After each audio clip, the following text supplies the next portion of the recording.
All right, good morning, good afternoon, good evening, whatever time that you are watching this video. Welcome to another episode of Taylor House Publishing. First of all, I want to do is give honor to God for allowing us to be here today. I hope everybody is having a great weekend. Thank all of you who are already in the chat. I see y'all. What's going on, everybody? I appreciate y'all for tuning in as well. And also, we can't forget the Magee family, Javion Magee, who we are extending our efforts and our abilities to make sure they get justice for their son. Now, I hope you all saw the video this morning where the gentleman who was at the scene at the time of Javion's demise, and who, in his own words, when we found him, he looked like somebody beat the out of him. And so today we want to go over that call and break it down, because I noticed some things just today listening to it, what he said. And if you read the thumbnail, he said he wasn't just left there. He wasn't just left there, meaning he was left there. And so today we want to focus on who left our young brother there and why, because it's obvious that he did not inflict the self-injurious injury that caused his demise. So now we got to figure out who did it and why. Also, we're going to go over some other things concerning the case. Many mentioned, or I received a call today, that the guy who called could be part of the cleanup crew, as one lady stated. And I actually just read a text from another truck driver who stated that he was told by people right around here in this area, the eastern North Carolina, that there are cleanup crews. So we're going to dive into that, as well as some other information. But first of all, I want to thank y'all for tuning in as well. And please like and share the video. If you haven't, if this is your first time in, please let us know where you're from, and also subscribe to the channel. But first of all, let me play this quick intro so I can share the video to some other platforms, and then we're going to get right into the information. Appreciate y'all once again for tuning in. From local stories to Wayne County news, get ready to dive into everything happening in North Carolina with Taylor House Publishing. Got a story to share? Shoot us an email at taylorpublishinghouse@gmail.com. If you're looking to publish your book or need some top-notch mentorship, we've got your back. Join the excitement with the one and only Richard Taylor, right here at Taylor House Publishing. Speak with Richard directly at 919-587-7782.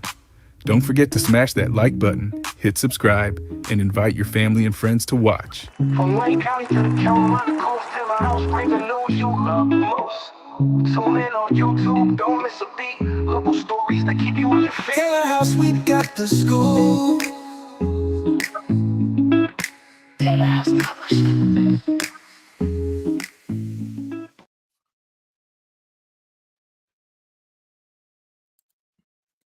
All right, ladies and gentlemen.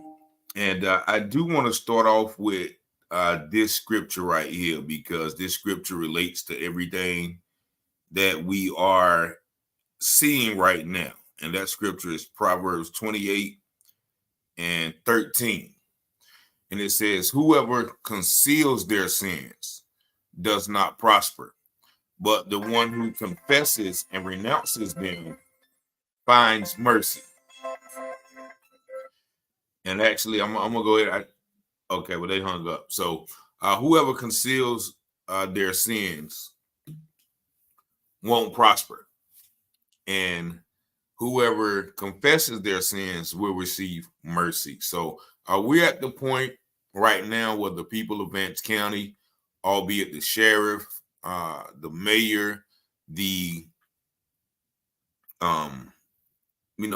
DA, We're at the point right now where they can no longer cover their sins, right? Because this guy that you heard this morning, he is outright confident that our brother was beat before he was found.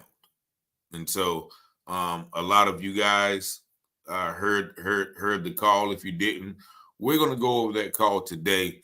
But first, I did not speak to him, but a couple of his friends and a couple of his close friends, Javion, they text me today and they was like, bro, I known Javion. I was at the funeral and I know him, since birth or, since when they met. He was like, yeah, man, my brother, I could tell that something was wrong with him. I can tell he didn't look the same. His nose was, looked like it was crooked. And, so the people who know Javion and when I was there, some of his family members called me up to the casket and said, look at him, look at him, look at him. And once again, I did, I took a couple of pictures when I was there, but I didn't want to be too forward before everybody got there. But, in hindsight, I should have really dived deep so we could have explored them with the parents' permission, of course. But nevertheless, I wanted to respect the memorial service. But I do want y'all to take a look at this real quick. This is the alleged rope and how it was tied around the tree. I know you guys saw it yesterday in the thumbnail, but I'm just going to give y'all a quick screenshot of it, and hopefully it's big enough for you guys to see. Let's look at this. So there you see the top. This is the actual picture of how the rope was tied around the tree. And if you look at that, look how, many times that it was wrapped around the tree and tied in certain places. And, it's just haphazardly strung around. And someone pointed out to me, if you look at the last strand of the rope on the right, the last strand that is hanging down on the right, if you look to the very bottom of it, it seems to have been cut. It looks like it has been cut, right? So, that would lead me to believe that, someone, cut the rope in order to, make it the length or whatever. But if y'all guys look at the way that rope is tied around the tree,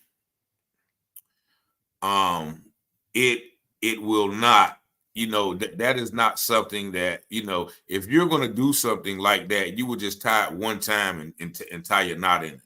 But that is the haphazard way that the rope was tied around the tree. And so just looking at that tells me that somebody tried their best, or tried their worst to make, this look like what it was not. And also, I spoke with a medical examiner. Yeah, the whole picture looks suspect, right? The whole picture looks suspect. And so, well, I know that's the tree because, I received that, that is part of one of the photo that were put into evidence. But I also talked with a first responder who was, quote unquote, at the scene. And he told me that, he was there. And, he tried to say, once again, that, I don't know why they are saying what they're saying. I was there and I was the ambulance driver that was there. And regardless of, what they're saying on the, on the dispatch where, he's already gone, we still have to render some sort of aid. And so he tells me that, yeah, nothing was wrong with them. Nothing was wrong with them. And I advised him, and this was yesterday, I advised him to make sure that, he watches the video from this morning. And so I hope you watched it, brother. So I don't know why this man right here would tell a story, being that he's letting you know that, both him, I guess, and the other guy is receiving threats. But we're going to break down that call real quick. And also he told me that he said he was like, man, that rope was wrapped around his neck really, really tight. Really, really tight. Like, man, he was like, yo, man, it was wrapped around his neck really, really tight. So if you're doing it yourself, you can't wrap it that tight. And once I just can't see anybody tying around the rope around the neck and just squeezing it until they expire. It looked like, okay, I like that. So Queen B said it don't look like a lot of weight from it. No missing bark from the tree. It looks more like the rope was added. Yeah, it was added. And if you remember a caller early on, and I'll go back and try to find that video, he said that, this is his report. Now, I'm not saying this is true. This is alleged. He said that, when the Javion, was assaulted by, the owner of that place's nephew and sons, then, they called the deputy, and the deputy didn't know how to tie a noose, so they just put it around the tree and tied it around his neck and make it look like that. So that look right there looks like a novice. So evidently whoever these guys were part of the novice crew. They're trying to become like their predecessors, but they just don't have the wherewithal to do it. But also I want you guys to look at this picture as well.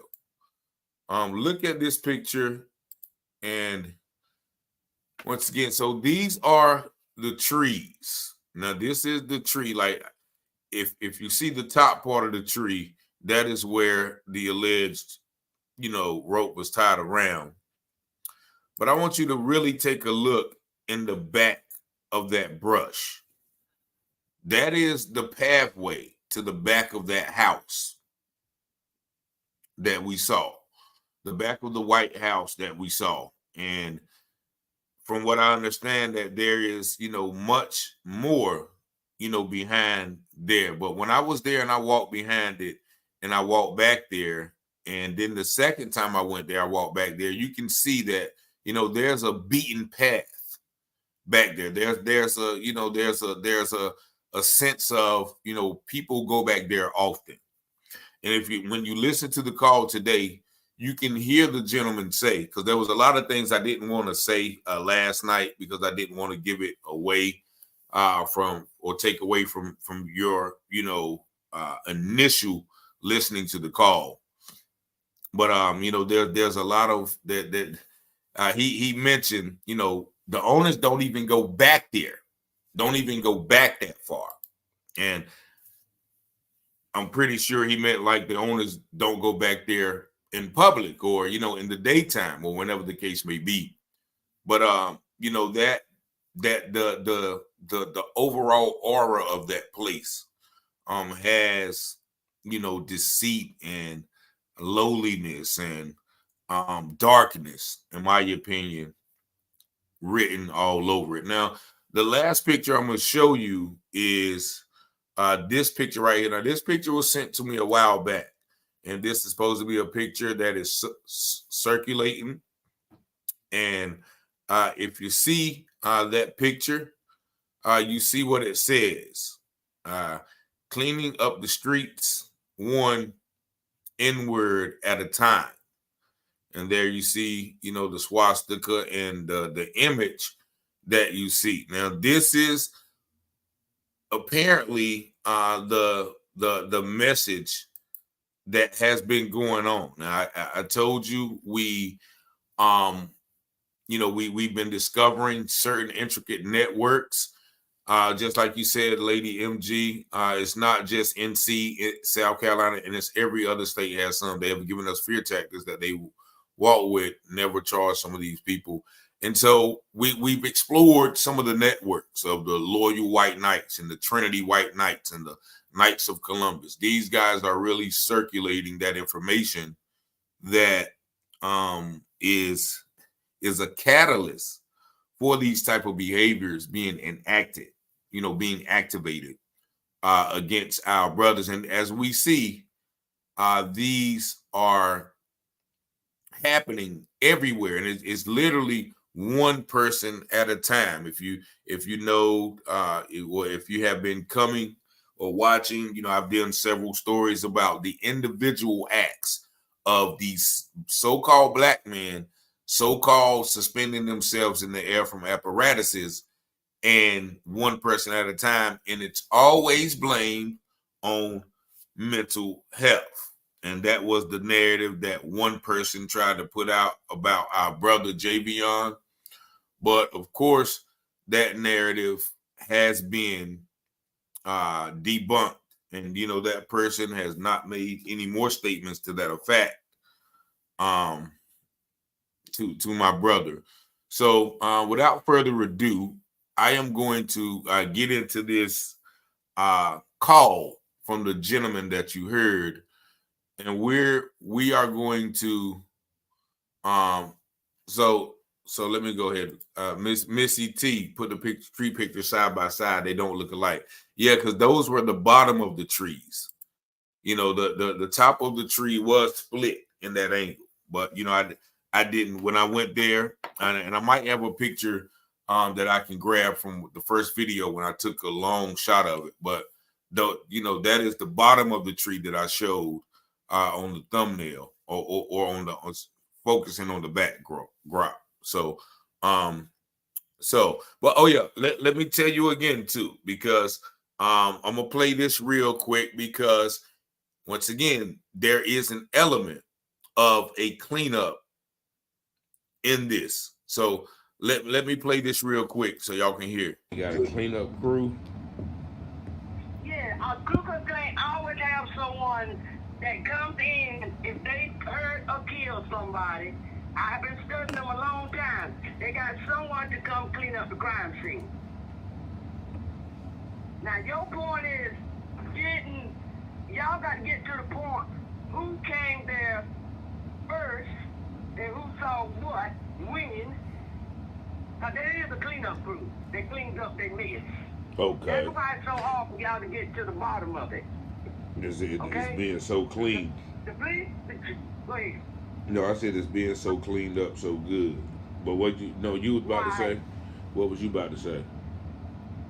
Oh, I was saying that's the way that's the way, I know Johnson County works like that. I do know they work like that. No, let me get y'all speaker. I do know they work like that. Johnson County. They always have someone to clean up their mess. And put evidence and hide evidence and do this and do that and make. I just want to stop it right there, because you heard what she said, that they have a cleanup crew. And she said, I know Johnston County operates like this, right? And so I got this message about 2 or 3 weeks ago, but I just got this message right here that I'm going to read to you today. So pay attention to what my brother said. He said, I am a 42-year-old black male that's been in the transportation industry for nearly 2 decades, mostly covering the North Carolina area. I've been driving in different counties and the experiences are just as you display on your channel. I've been pulled over countless times by the same officers or troopers, no probable cause. Guns drawn on me in Winston-Salem due to an alarm malfunction, and there's 10 officers, several with ARs drawn as they search the premises. The list goes on, but by the grace of God, I'm still here. I've currently been working back and forth in Johnston County, Smithfield to be exact. Now, you remember the lady just said, I know that's how they operate in Johnston County. And this, he says, I must say, it's also an experienced police survey as we experience police surveillance as we unload at time, pretty much harassment from afar. I was told by a white colleague what goes down around the town. He responds, oh, you only need to watch out for the KKK. I also wanted to inform you of a coworker I was training at one time that was a former cleanup crew guy. He says he ran an independent contracting company that assisted different types of scenes when called out. To say the least, upon further conversation, he was really revealing his dislike for our black people. He was shortly fired. So this is a separate man that says, I am delivering. I've been delivering in through North Carolina, and I've been working in Smithfield to be exact. And he said he was talking to a white colleague who told him about the cleanup crew. And, you know, he was really saying it like, okay, yeah, you better be careful. But this one right here. It seems like it's not there. So good. But what? Who saw what, when? Now, there is a cleanup crew. They cleaned up their mess. Okay. That's why it's so hard for y'all to get to the bottom of it. It's Okay? being so clean. The police? Go ahead. No, I said it's being so cleaned up, so good. But you was about to say? What was you about to say?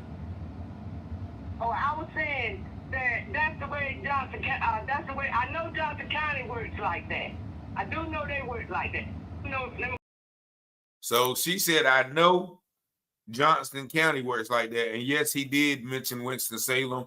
And I did see a comment in there about, the church being burned in Texas. I actually did a show. Y'all check that out tomorrow morning because I covered that. And it's this happened last month. And you'll be surprised, what they're saying that they're doing down there in Paris, Texas. But again, people have said that, this guy who made the call might be a part of the cleanup crew. Allegedly, I'm not saying he is, but maybe he was called to cut the grass during that time. People have, reached out and said that, he sounds like, he may be a part of the cleanup crew. And also somebody said that there's a lot of voice analyzers here. Someone said that he sounds like the gentleman who told me, to be careful, my brother. Now, I don't really, I don't really hear that. I'll have to go back and analyze it. But, let's get into this call so we can break this down. I received a lot of messages about this call.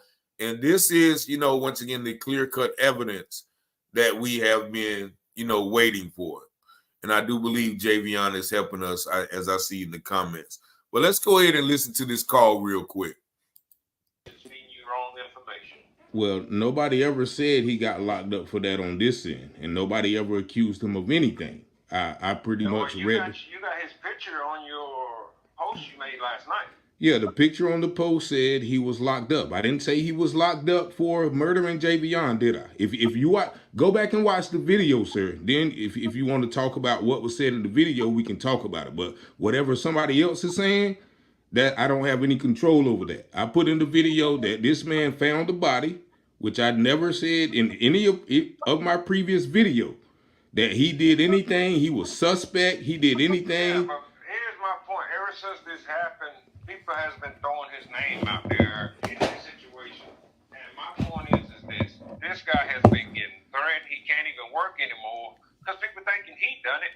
And whoever these people are in Henderson who is on, I guess they trying to be a reporter or whatever for you, is giving him fucking hell. I mean, they don't even know this guy's life. Well, so that's when, hold on, let me stop this real quick. So you heard the brother say, listen, this guy can't even work no more. he's been getting threats. And if you don't know who that guy is, that is, the young gentleman who reportedly found the body. And it's reported, that, from this gentleman, he's getting threats and people thinking he done it. Now, I don't know why anybody would think he done it from the information that we've shared. So that is definitely something that, people are putting in their own mind. But that's a great point, Tasha M. I wonder why he wasn't mentioned as well. And that's part of, the questioning as well, because you're going to hear him say, we found him. And he's going to describe how he found him. But the fact that he is more worried about, and this is before he makes the assertion of, Javion being beat up. And so I'm like, okay, this guy is receiving threats. He can't even work no more. Who is threatening him? That's the question that we must ask. Who is the entity that is threatening him? It can't be the hood, you know what I'm saying? Because the hood is not concerned about Javion Magee. That's not nobody that they're going to ride for, because they don't know him. So who would be threatening my dear brother? Because nobody on this platform has ever said that he had anything to do with it. So who would be threatening him other than the people who are responsible for this? In my opinion, the powers that be, exactly. And so the man continues to advocate for him, which I appreciate that, but he's going to kind of talk himself into some corners as it relates to doing the right thing. But then, of course, you're going to hear later that he possibly have done the right thing. But here we go with the conversation. A long talk with his sister last night, and she called and she expressed the same thing. But the point is, once again, if that was your son that was found like that, no, wait. I understand. Are we going? Hold on, wait a minute. Are we going to have a conversation, or are you going to cut me off? Because we can't talk if you cut me off when I'm trying to make a point. So if we're going to have a conversation, we need to have a conversation. If that was your son, or just like I told his sister, if that was your brother, you would have the same fervor that everybody else had that was be concerned. Nobody ever on this end. And that was a major point that I always, tell people when we're looking for justice and somebody's name comes up, or somebody's, occupation, or somebody's possible involvement, or their possible connection, or them having reported information that can bring some justice. If that was your relative on the other end, wouldn't you want somebody else to do the same thing for your relative? I don't, that just makes sense to me. Maybe I'm retarded. I don't know. But, that just makes sense to me. Whereas, I understand, like, we know this is not about our dear brother, Mr. Bullock. This is about getting justice for Javion. So once again, let me make that clear. This is no way an indication or accusation against our dear brother or even this man. So let's continue. Nobody on this end, on Taylor House Publishing, they ever said Quentin was guilty of anything. I said in the police report, that's public information. Anybody can go down there and get that police report and say, okay, Quentin Bullock found the body. Okay, well, who is Quentin Bullock? You know what I mean? Who is that? That's part of trying to find out how this black man ends up with rope tied around his neck, who was very happy. Like I said, if that was your son, I'm pretty sure that you would want every stone unturned and every question answered. The only thing I said about Quentin, I said that it has been told to me by three people and by his sister last night, which I won't even repeat. But he said that it looked like that man had been beaten up. So that right there everything else goes out the window with them trying to. I'm gonna skip past that. Yeah, so I skipped past that word, but I said everything goes out the window with him trying to say that he committed the S word. And appreciate the super chats. Black Heavy, and Missy T. And let me go up to the other one. Okay, Missy T again. Missy T. I appreciate y'all, and I thank y'all for that. But I skipped past the S word, but as I mentioned to him, like, okay, this is once again, I this has been told to me reportedly that when the young brother found it, it was told to me that he had been telling people when he found them, the young man looked beat up, and it's and I'll share some more information when he gets to that point about how they found him, or how and who was doing what when he was found. What you mean by what you saying? I don't think if that was my son, if that was your son, you wouldn't have. If you didn't know Quentin, you know what I'm saying. You wouldn't be in saying what you're saying now. So I appreciate your concern, but I have no control over what anybody else has said and who is misinterpreting what I'm saying on my program. I mean, that's the same thing like I told them that day when we was out there. Somebody beat the shit out of that boy, and I will tell anybody that. He wasn't just left there. But when we found him, you could tell somebody had beat the shit out of him. And so you heard his words clear as day. He said the same thing that I told those people that day. Now, who are the people that he is talking about?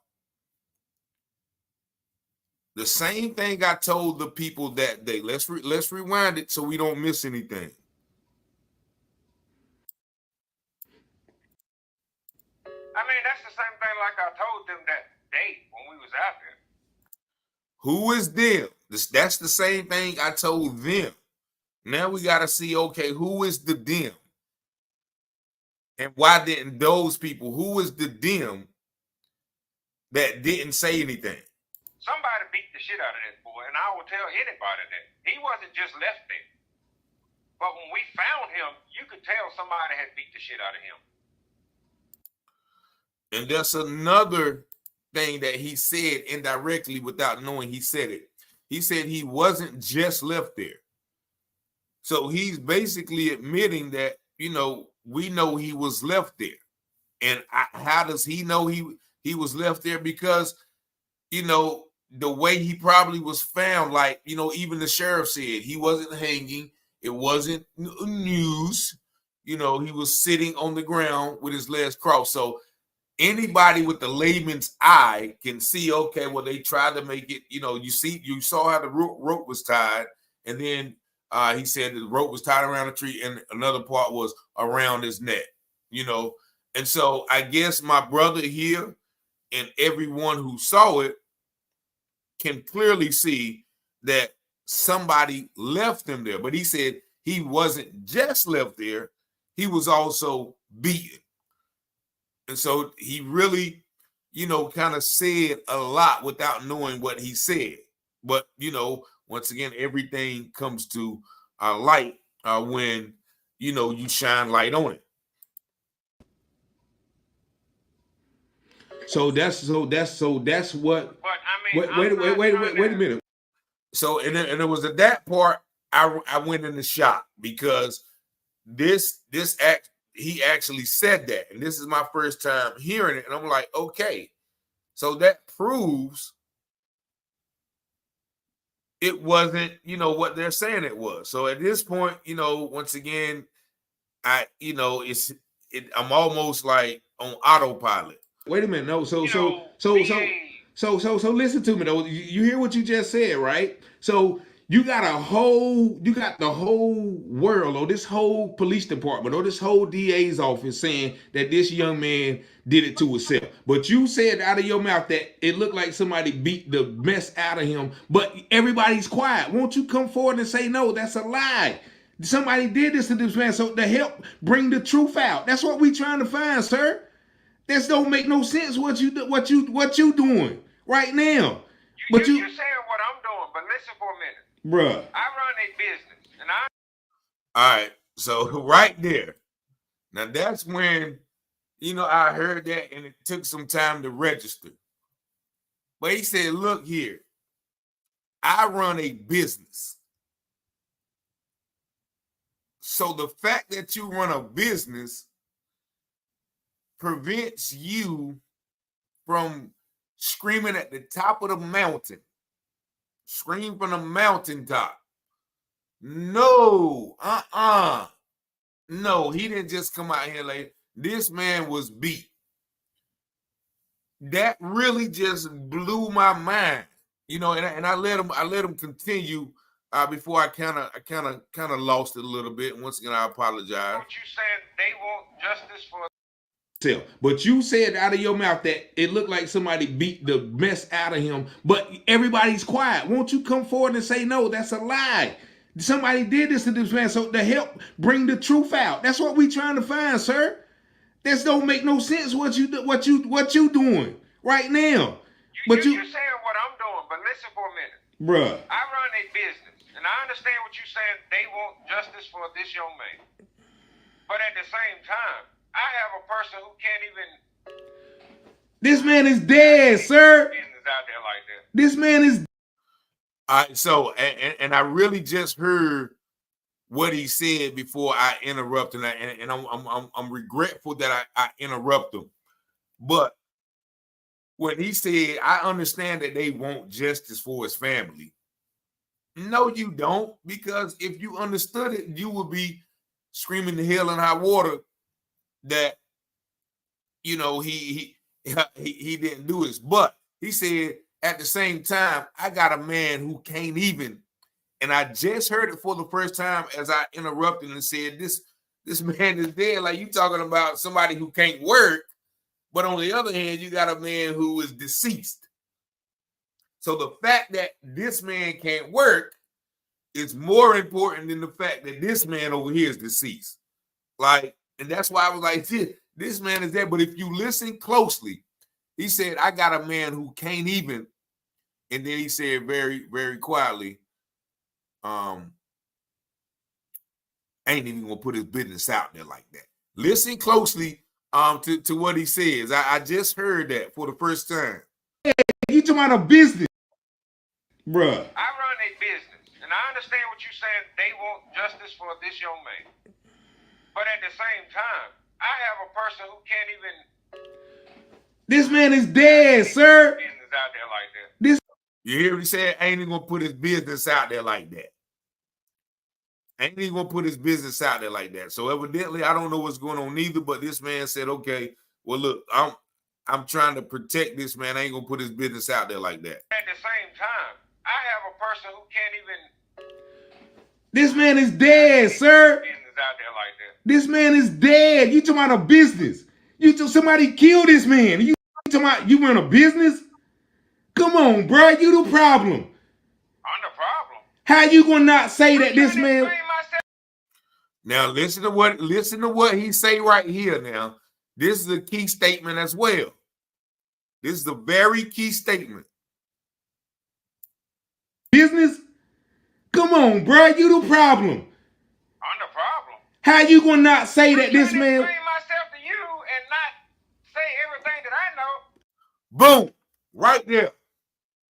Right there. Did you hear what he said? I'm trying to explain myself to you and not trying to say everything that I know. So he gave us something. He gave us something, but he clearly said, I'm not trying to say everything and tell you everything I know. So this man definitely knows more.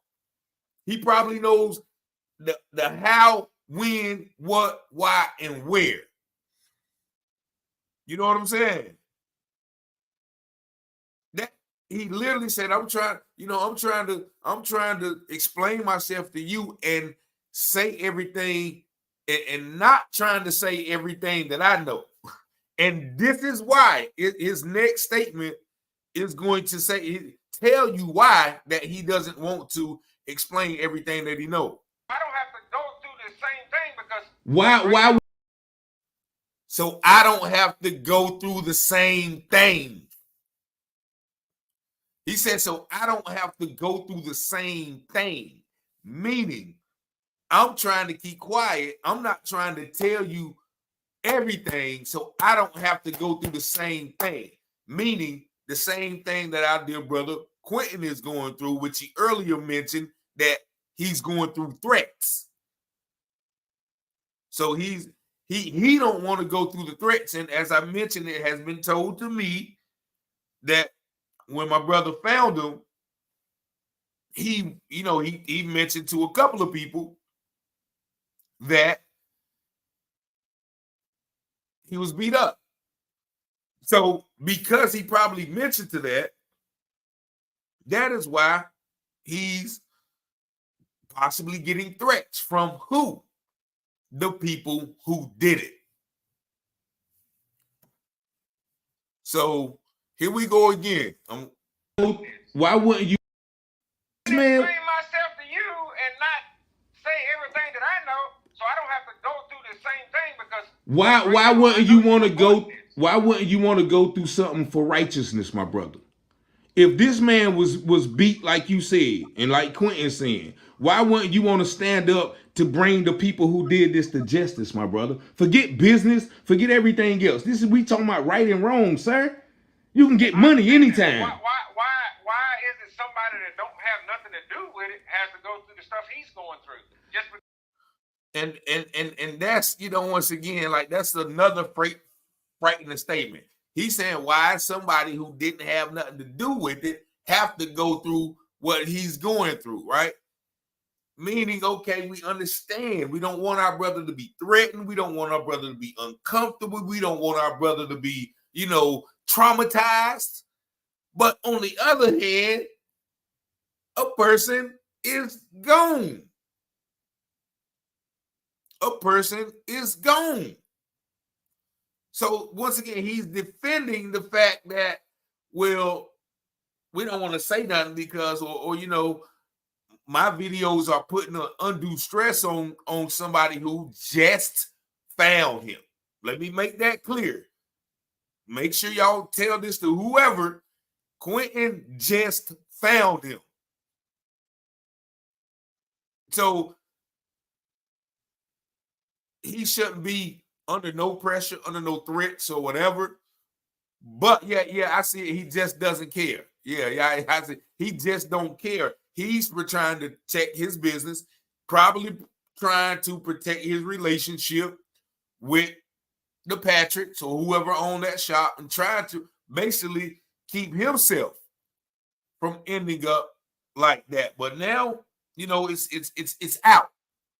So, we hope our brother, well, I mean, if something happens to him now, then we know that there's an element of corruption in there because, once again, I could have blocked out his name or whatever, but, everybody knows who was working with the young brother when, they found him. So that it's all out there. It's common knowledge. And once again, somebody mentioned the whole town knows. So this is probably not new information. he's done the right thing and told them somebody was down there dead. He's not going to do anything on my part. Like you said, I'm going through something. Like they calling, threatening me for trying to do right. You know what I'm saying? But I understand it's more important what's right than standing up for what's right. Now, if Quentin don't want to say, okay, well, he was beat up in public, and that's fine with me, my brother. That's fine with me. But that don't stop other people like, well, Dad, you know what I'm saying? Well, who is he? How, what happened? Who made the 911 call? You know what I'm saying? Was he beat up? It said he had a broken neck. It said he had a bloody eye. You know what I'm saying? So all of these things that people are asking about, we don't, you know what I'm saying?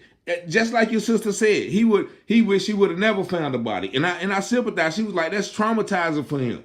You know what I'm saying? It is. And the point of it is, people don't get it. Man, it was his birthday that day. Okay. So how do you think he felt? Do you And that right there, man, I'm like, come on, man. There he go again. I'm expressing sympathy for my brother.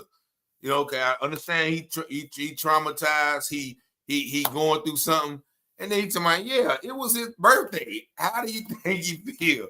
And I just had to like, man, are you really serious? This next statement is my response to that. Do you hear what you saying, my brother? It was his birthday, but another man is. Like you asked me, are you gonna let me finish? All right, go ahead, my brother. You know, you get the people at that shop that called it in to 911, sitting there telling 911 and the people, oh, we was cutting grass. No, you won't. That's your fucking business. All right. So now there he points to the people that many people feel that we should be looking at. He said the people call them people, and I'll pull up the 911 call too, so we might go over that. But he said the people who called them told them that they was out there cutting grass. He said, no, you won't. No, you won't. That's your business. Now, I don't know what he meant by that, but basically he's saying that there was some element of deception in that 911 call. He's telling now once again, he already told us what I'm trying to say, explain myself without telling you everything I know, but I'm gonna tell you something like you on the right track, but I can't tell you everything I know. And that's what somebody said. Okay, my brother found Javion on his birthday, but Javion was laid to rest on October the 5th, his birthday, 3 weeks ago.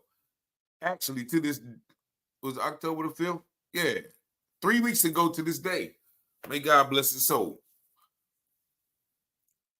You know, and I hear people in the comments saying he's definitely scared. Yeah, he's definitely scared.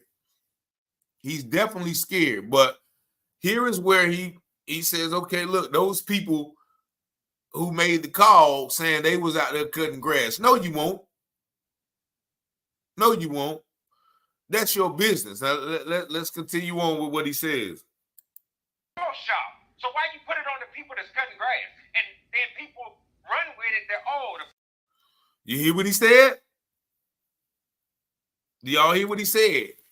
He said, y'all, that's y'all shop. So why you put it on the people who's cutting grass?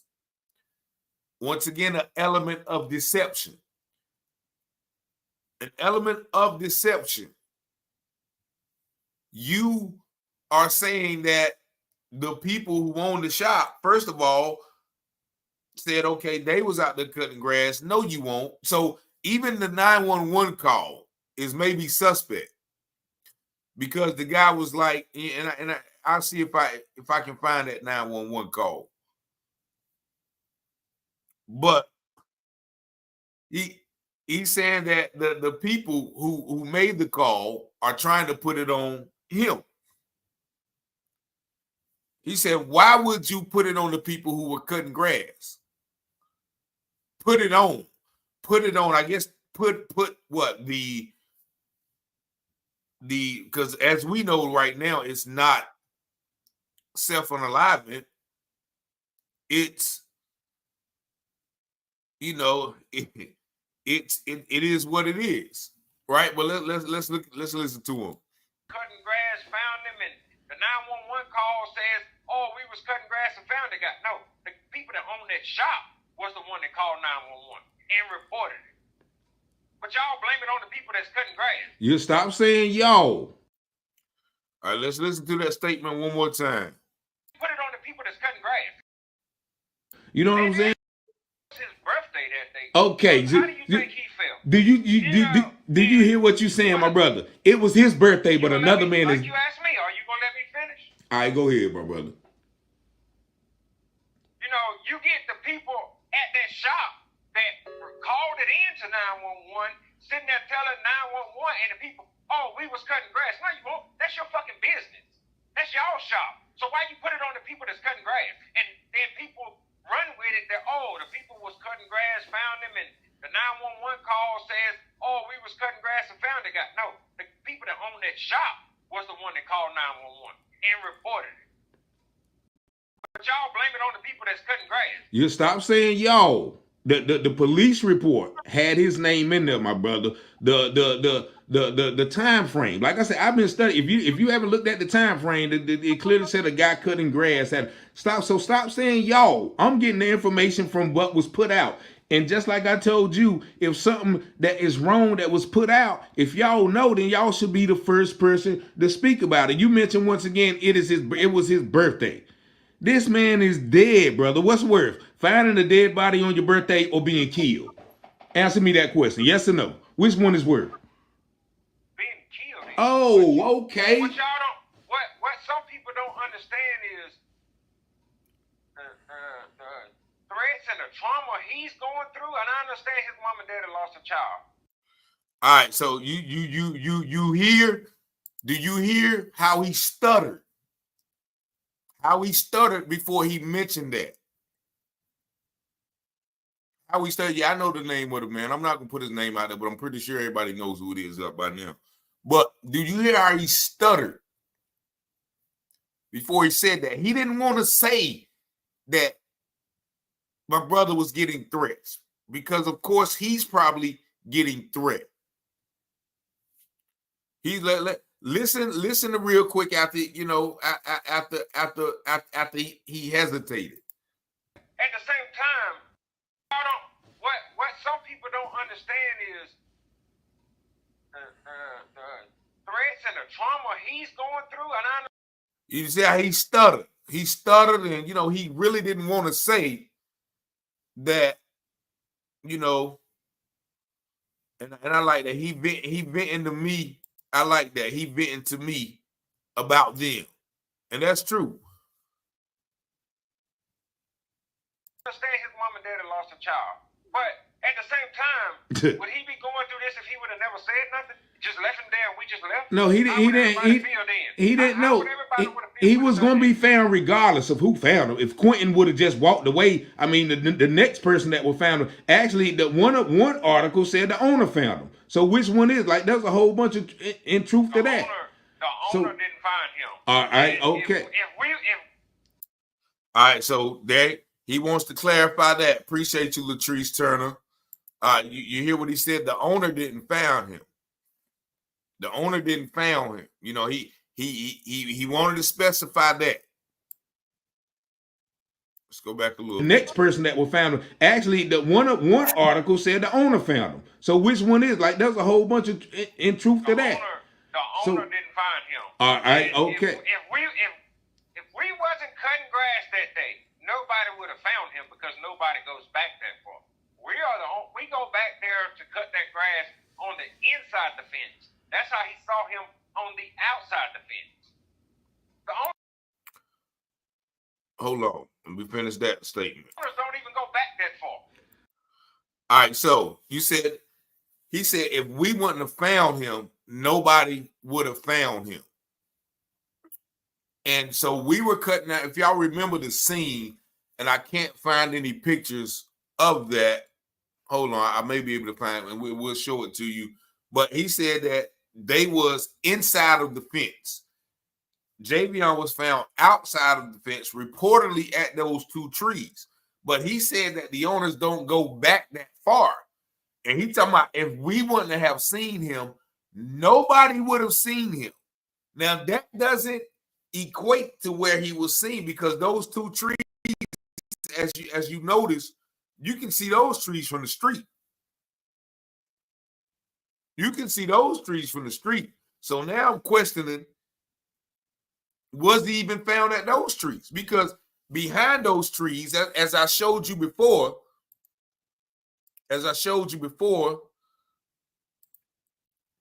behind those trees right there is a brush. But these trees right here can be seen from the street.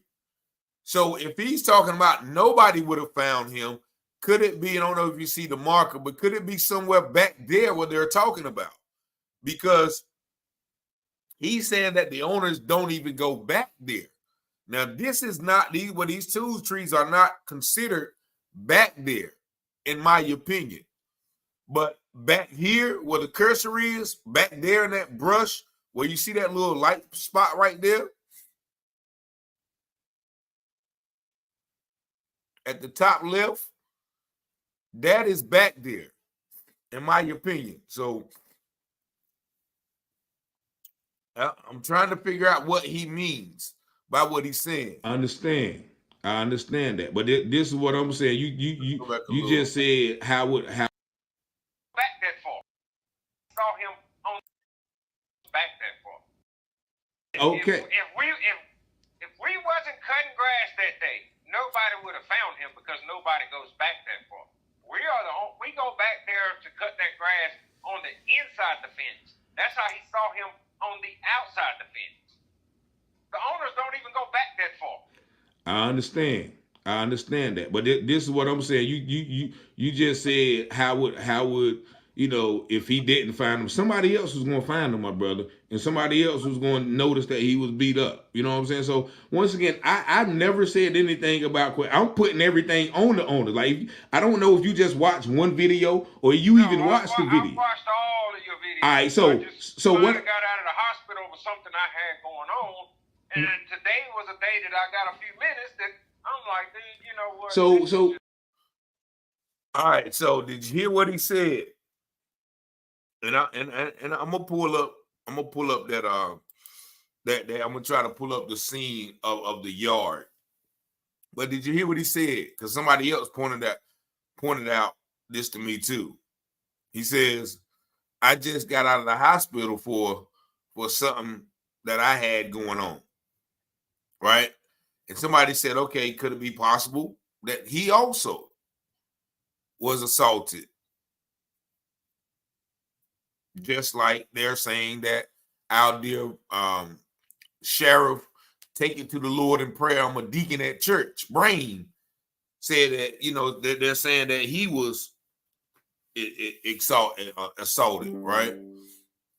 So that's one thing that somebody pointed out to me, and feel free to point anything that is missing, because actually, somebody pointed out once again that he could be a part of the cleanup crew, as that lady mentioned earlier, that they just call people in to clean up. And so, but let's go ahead and continue. So if you watch the video, do you not see me pointing towards the Patricks as well, or the KKK, or a cover up by the police? When have you ever heard me say Quentin Bullock killed him? I just heard a lot of it called out. When have you heard me, Richard Taylor, say Quentin Bullock was responsible? Quentin Bullock is a suspect. Quentin Bullock is a part of the cover up. Now, if he knows he's beat up, and he's not saying nothing, well, yeah, he is a part of the cover-up. Because ain't no way in the world, if I'm going to see another black man sit around beating up with a rope around his neck, and they trying to tell me, or trying to tell the public, or trying to tell his family that he did it to myself, ain't no way on God's green earth I'm going to sit here and be quiet about it. And you just as wrong if you be quiet about it too. And I don't care how you feel about it. If you got a corner and everybody else to know the guy was beat up, it's not my problem. That's the corner's job to put out there what they want to put out there. Okay, so that's once again another part of the problem about the town. He said if you got a corner, and he also said everybody else knows that. So once again, if the guy on the 911 call, we got to play that 911 call. And I don't know. Somebody asked me, was a black man or a white man? I don't know. I can't distinguish. Some people are saying he's white. Some people say he's black. But he said the coroner, right? But also, this is somebody else that we might need to start calling on. This man right here, the district attorney, Mike Waters. He's the district attorney for Franklin, Granville, Pearson, Vance, and Warren County. So this is another individual that we might have to, put the fire on. Because this man clearly said, I'm play it back. I know you guys heard this last night, but that's right. It's not, and they trying to tell me, or trying to tell the public, or trying to tell his family that he did it to myself. Ain't no way on God's green earth I'm gonna sit here and be quiet about it. And you just as wrong if you be quiet about it too. And I don't care how you feel about it. If you got a corner and everybody else to know the guy was beat up, it's not my problem. that's the coroner's job to put out there what they want to put out there. Okay, so You know, once when we again, put like stuff that's out right. there, It's we not tell your the truth problem. about it. We tell the truth about it, and nobody wants to believe the truth. All right. That is another big thing he said. He says we tell the truth about it, but nobody wants to believe the truth.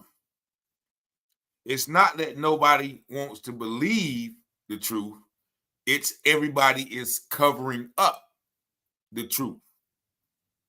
This man said that he told the truth.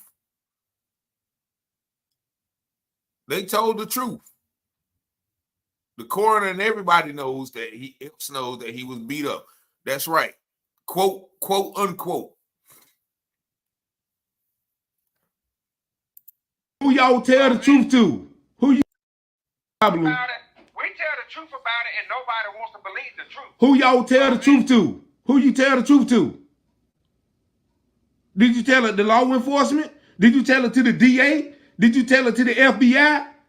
Tell the truth. If you were talking about tell the truth, my brother, you talking who you tell the truth to? Who you tell the truth? I'm asking the question now. Who you tell the truth to? When do you, the FBI, and everybody else want to sit down? Because I can do it today. All right, so that's when my brother won me over right there.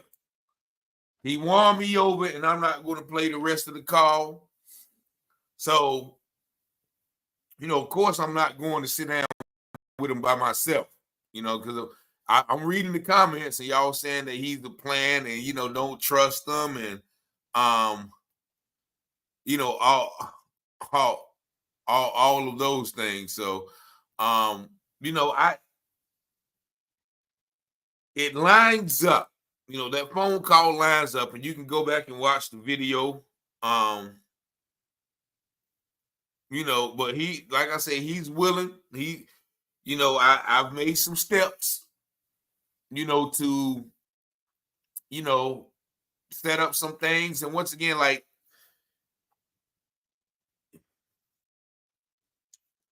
a lot of people say, okay, don't tell this or don't tell that, or we need to, keep that, keep that. No, these things need to be spoken about, because once again, if God bless and it don't, I hope it, but if something happens to this man, because by now everybody knows, this, if something happens to him, then that would prove that what? That somebody is trying to silence him. So evidently what he says will be true. So that's why I'm a fan of getting all the information out, because like he said, I don't want to go through the threats and all the trauma, because when you're withholding information and you haven't put it out yet, then people who don't want it put out will try to silence you. But if you already put the information out, then there's nothing really that, they can gain by trying to get rid of you. And if they do try to get rid of you, then that literally validates the information that you put out. Yeah, the owner of the shop, like I said, the owner of the shop knows. Let me see if I can pull up, that 911 call, and then we'll open up the phone lines real quick. But let me go ahead and not the 911. What am I looking for? The 911 call, because that, he mentions the owner talking about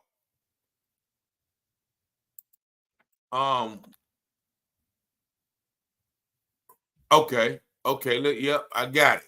So we and shout out once again. I hope this plays. Okay. So yeah, I think we can play this one. To call 911, or we got a Shout out missing to my girl, person, M. and they TTV. tracked them at my location. So yeah. All right. I had some guys out here mowing grass, and I think y'all man out here himself in a tree. He got in the tree? Yeah, he looked dead. So this man, and this fair use, by the way. So this man, this is the caller, and you can hear the voice distortion on the call. Man looked like he had H'd himself in a tree. He looked dead. Okay, what's he at? Okay, and are you with him now? Yeah. Okay, and how old does he look? 25, 30, maybe. Okay, 25 or 30. Okay, is he awake? No, I think he's dead. Breathing? Okay. No, it don't look like it. No, he was dead. Okay. And that right there, he did. Who does, like, literally, you are implicating yourself, by laughing like that. And the fact that this man said that when he found he was beat up, but you're going to automatically say, look like he H'd himself in a tree.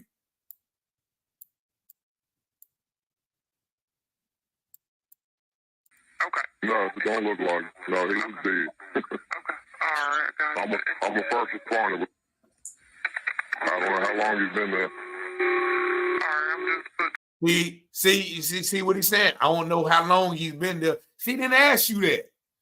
So he's basically like I'm listening to what he saying or trying to say what he said. He didn't ask you. She didn't ask you that. So he's really trying to distance himself already. Oh yeah, I don't know how long he's been there. You trying to convince yourself, or you trying to convince her. I don't know how long he's been there. She didn't even ask you that. It all in here. So give me 1 second.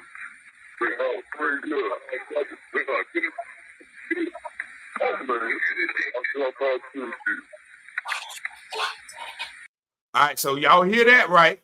That's what I'm talking about. Somebody just walked up on him or whatever, and you heard him say what he said. That is a sound of surprise, of horror. Now, I don't know if that was my brother Quentin who said that, and y'all tell me if y'all know his voice. It was a planned call. But listen to that voice in the background. He's like, oh, that's something that he done seen something terrible.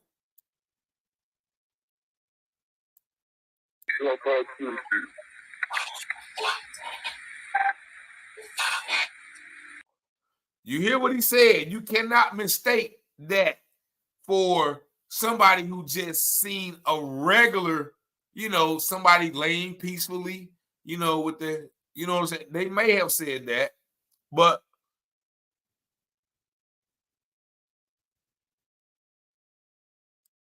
let's listen to this again. He saw he was better. I don't know if y'all ever heard that. Well, I'm pretty sure y'all have. I'm just putting everything. Everybody's already dispatched out. And somebody's probably telling me, be quiet, man. Be quiet. You know what I'm saying? Exactly. F word means we got to clean this up. What the, like you can't mistake that for, once again, I've been in some situations where it's like, man, what you done did, man. Look, we done effed up, man. That's that sound. That's that sound. That ain't a regular, man, daggone. This, man. Man, Dad, this is sad. That is let's listen to it one more time.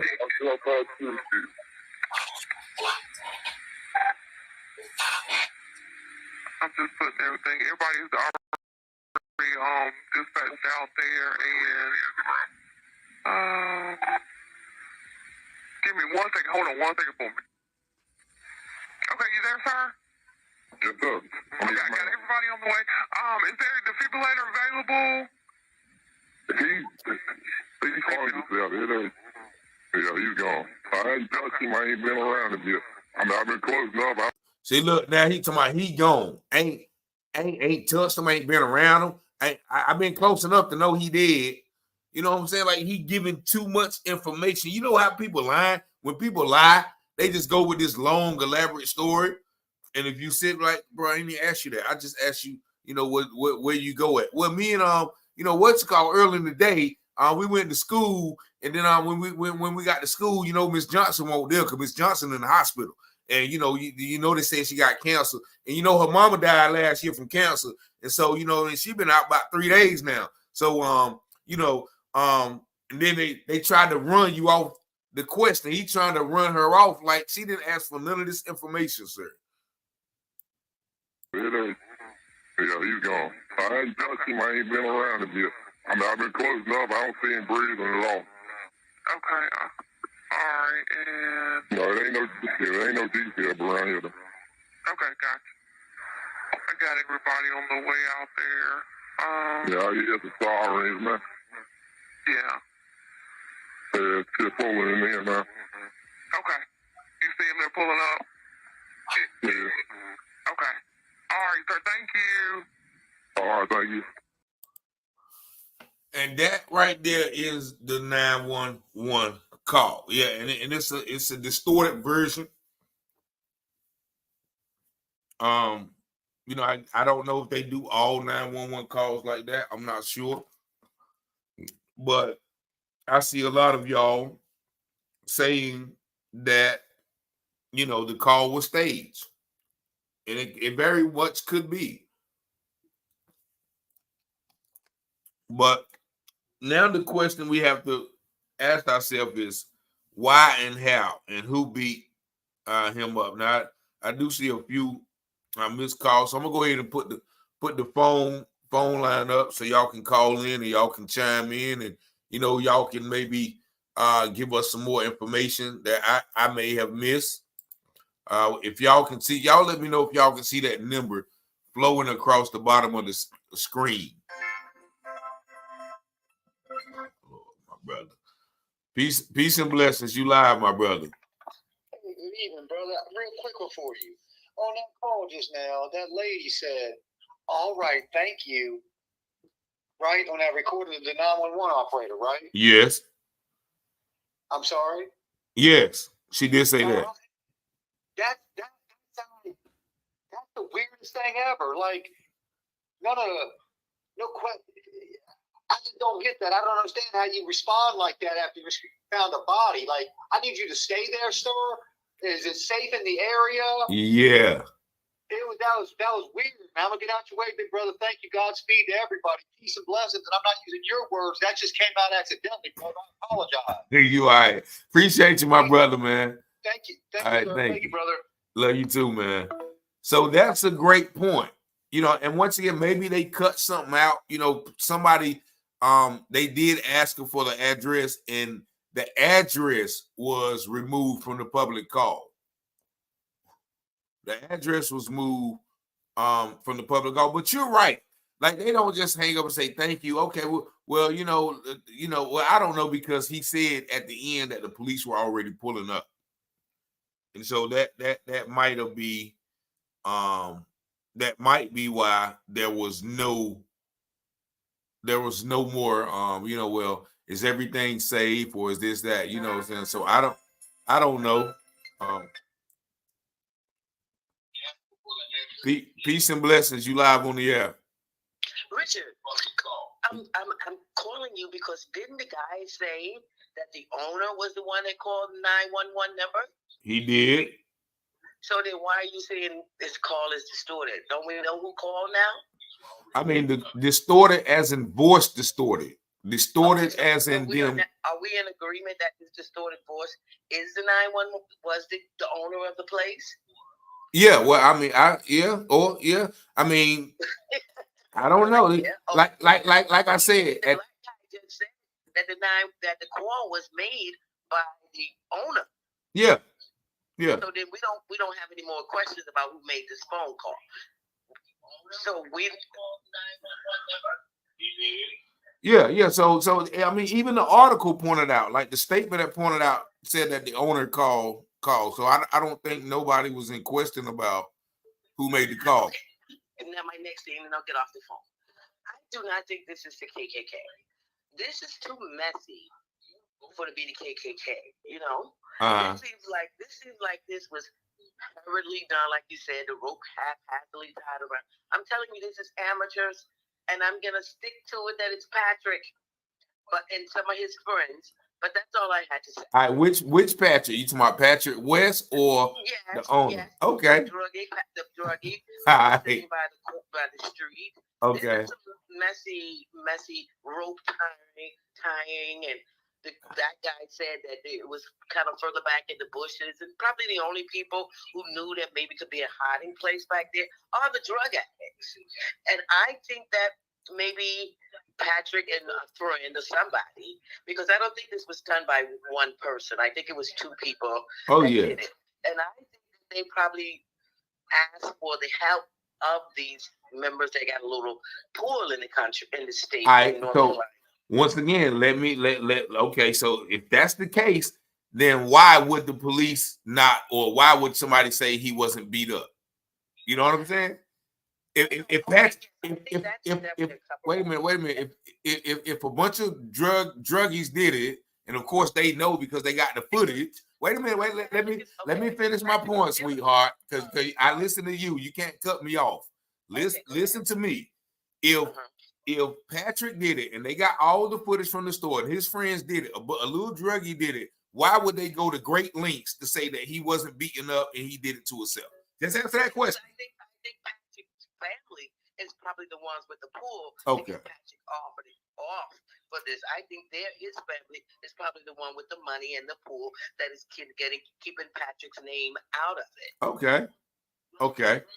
That's my thought. I mean, they all connected together. His family, his parents or something could be part of the KKK or whatever. But I think they have enough pool in that town to sway. Because think about it. If the coroner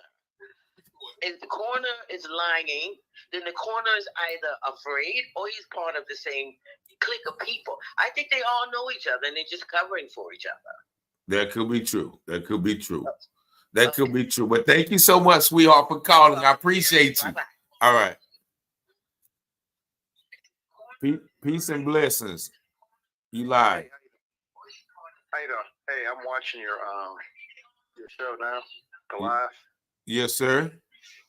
Yeah, I live here in North Carolina myself. There's a place called Yatkinsville. I remember going to years ago.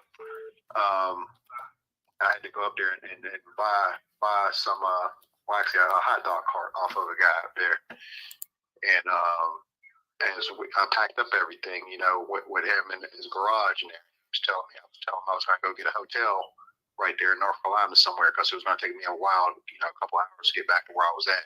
And I didn't want to fall asleep on the road. Like he said, man, don't hang out, don't get in a hotel room here. Go ahead and hurry and get out of town, because he's like, you see that little church is right next to my house right there, back there, just sitting right there in in the woods or in the field by itself. He said the KKK has meats and everything right there. Like, oh shit. Well, I was like, I'm sorry. So sorry for cussing, but I told him, I was like, man, well, I just had to call the police or something if I get some harassment or something. He's like, no, you don't want to do that because the police are involved with them too. Like, they're all in together. And this is what he told me. So I have to drive out of there as quick as I can. So, like I said, with the thing with the case here with Javion Magee, it's probably the same thing, which everybody's in it. And that's probably why so many of those people in town, they probably know about the Klan up through there. And that's why they're terrified to say anything, because they know that the police are everything involved and they're afraid they're going to get killed. I mean, if you got police involved in everything and, the feds aren't on anything there yet. So how people are probably terrified, scared to say anything. How long? They're going to get killed. How long ago was this? This has been a little while now.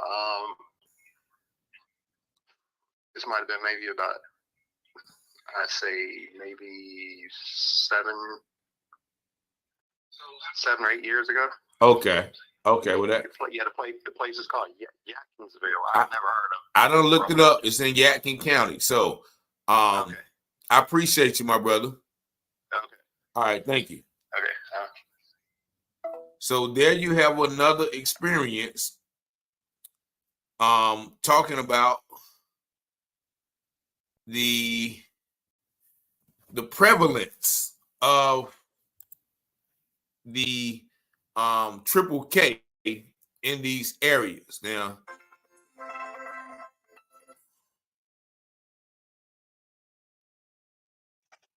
peace and blessings.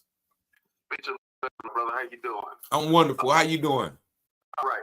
I'm calling about. You remember when you showed the 3 deputies, and it was a white car and it was a black one, and Javion was on the ground. Yeah. All right. Was that at night or day? That was at night. Okay. It was. Here it is, bro. Okay. Or anybody in law enforcement know, officers had to be dispatched to a homicide. If they was not dispatched and Javion was dead right there, they the one took him to the tree. Yeah, that's what everybody that's what everybody believes. I mean, you know, and for if they got the cameras and they got to have a radio to dispatch back to call back to dispatch and say, hey, look here, we got a homicide. Then that's when everybody's supposed to come out. That's when the sheriff and everybody's supposed to be alerted.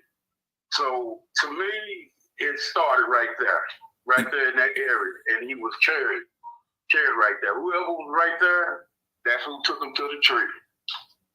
I agree. I appreciate you for tuning in, man. Yes, sir. All right, thanks for calling. Thank you. And that's and that's what we have to be aware of.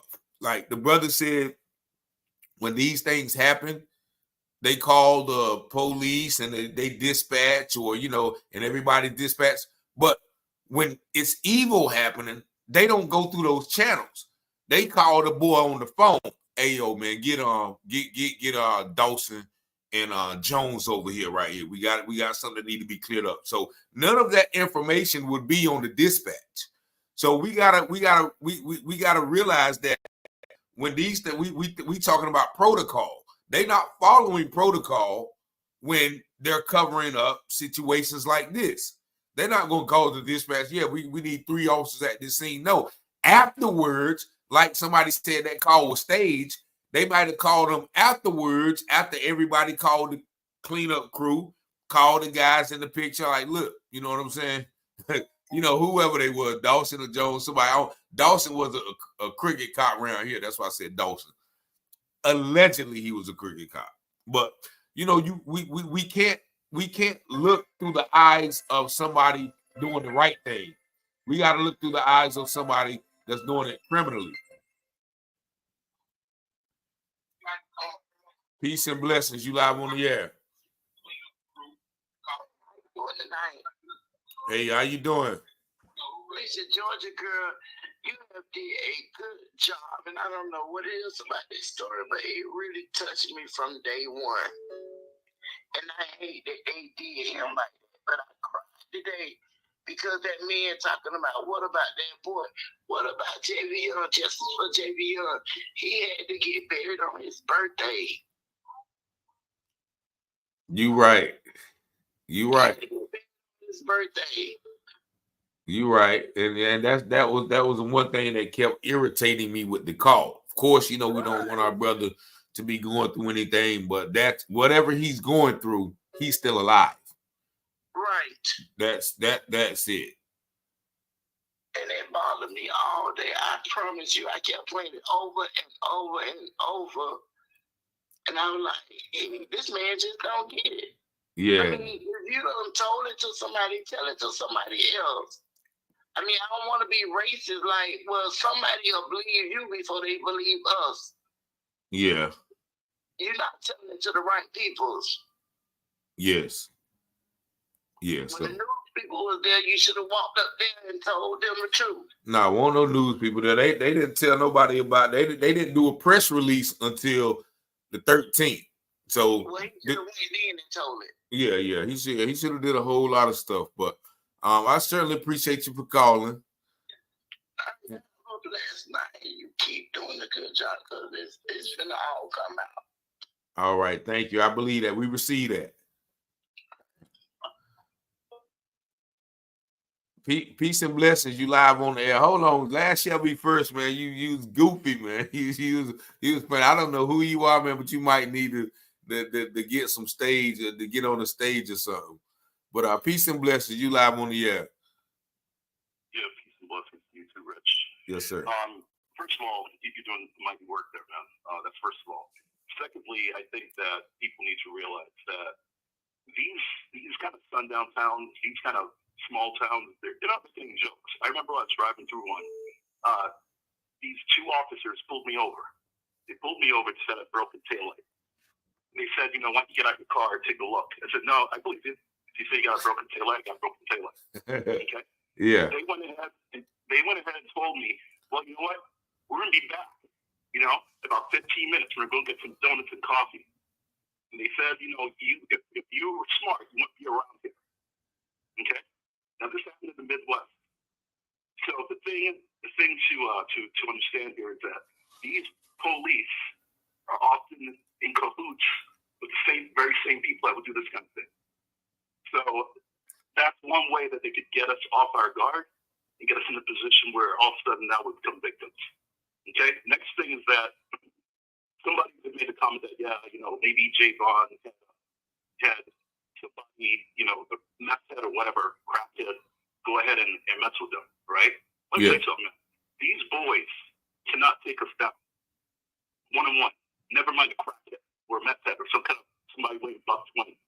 That's not going to happen. Javion was healthy, and there's no way that could happen. So I just wanted to reach out, share that story with you, share that story with your audience, let them know that this isn't right. Thank you so much, sir. And how long ago was that, what you said? That was, which one? The story about the police officers and the donuts. Yeah, that was maybe about 4 years ago. Oh, wow. 4 years ago in the Midwest. So this stuff exists. Thank you so much, sir. What kind of officer would they tell me, come take a look. And they went back to their car, they lined up next to each other, and they chuckled. And they were looking at me, they were waiting. I had to get on my map and get the hell out of there, man. Like the closest way I'll cross kind of line. They followed me. When I got out of town, there was a stop sign, and they stopped at the stop sign, and they were following me, and they turned around. This is how they set people up. I believe you. I definitely believe you. But so thank you for calling, my brother. Hey, no problem. All right, thank you. All right. Yeah, so there's another story, of 4 years ago. Now, that man mentioned this story about 6 years ago. Uh-oh. Okay, we had a little lag there. Let's see what. Oh, yeah, okay, they lagging me now. A little lagging. I see. Peace and blessings. You live on the air. Hello? Yeah, you live on the air. Yes, that 911 call. That right there, it just sounds like a group of people trying to show people what they had done. And he was laughing the whole time he was talking to 911. Yeah. So, there was something wrong with that call, and that just sounds like a group. I'm not a woman of color like that, but I'm gonna tell you right now, I know a bunch, and I'm from Alabama. Ooh. There's some towns around here like that. There's some what? Son-in-law that is of color, and there's one town that he will not go into, and it's called Arab, Alabama. And they went as far as to sign him and my daughter, and there was a sign at the edge of town with a noose saying some awful things. Did you say Arab? You said Arab, Alabama? Yes, sir. Arab, like an Arab store? Yeah, like Arab, ARAB. Oh, okay. Arab, Alabama. Wow. Yeah, and that ain't the only town. There's some towns up here like that. But you know, in certain towns, it's the other way around. But it's still around. It's still around, and I know what KKK is. I mean, even my uncles was took out by them, and they wouldn't have called it, but they play rough and they play dirty. Okay, I And think. I do believe that. I believe it. Well, me and my daughters talked about that ever since they found that boy. You know good and well he had no reason to do that. He was going good for himself.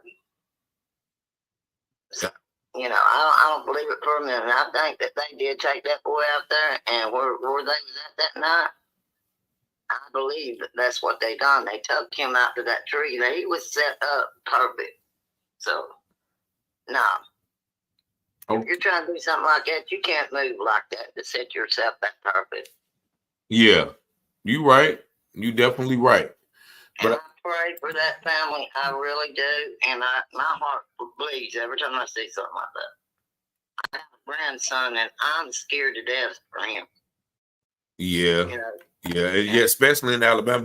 Do so. So evidently, your daughter is with a gentleman of color, and they had a baby. Right, they've been together for 20 years. Oh. And they've got one son, and now he's a teenager. And it just, you know, it's just scary. It really is. And I tell her all the time, you know, you can't just turn your back. You got to look around. Oh. And my son-in-law, he will, you know, he told me, he come back to my house, and he was just in fear. I said, what is that? And she said, Mom, you ought to see that sign. And she told me where it was at, and we went down there and looked, and I said, I called the police station up there, and I told them, I said, that is against the law. I said, but you know, it was a good thing that that sign was there, because my daughter, and I have a grandson, he's of color, and I said, they will not go toward your town, so I hope y'all proud of that sign. Wow. Well, I certainly thank you for your input, and I hope your grandson and your family stays safe out there. Okay. We gonna try. You know, I'm with y'all though. I mean, thank you. You know, I pray for that family, and I just hope that, you know, the truth comes out. All right. Thank you so much. Thank you. All right. Okay. So yeah, and I see people talking about, I guess, the likes in the channel. I guess we got 1,100 people in here. So they're saying we only got 500 likes. So if y'all can do us a favor and like the video, then that'll help us, I guess, get more information out. But let me show y'all this real quick before we got another call. And I heard y'all mention Cullen in the chats too. So I Googled Arab, Alabama, and this is what came up. I hope y'all can see it on the screen. Yeah, so y'all can see it well enough. This is what comes up when you're talking about Arab, Alabama. Arab, Alabama, as you see. Peace and blessings. You live, but hold on real quick. Let me make this point, and turn your TV down too, because I hear myself in the background. But just 1 second. Just let me point this out real quick. So if y'all see this right here, it said a county that once barred black people holds a town meeting. I think that's in September of 2022. KKK propaganda appears in Arab for the first time in 3 months. For the fourth time in 3 months. That's 8 years ago. Then they mentioned racism goes both ways, but I live in Coleman County my whole life, and there are racism in Coleman.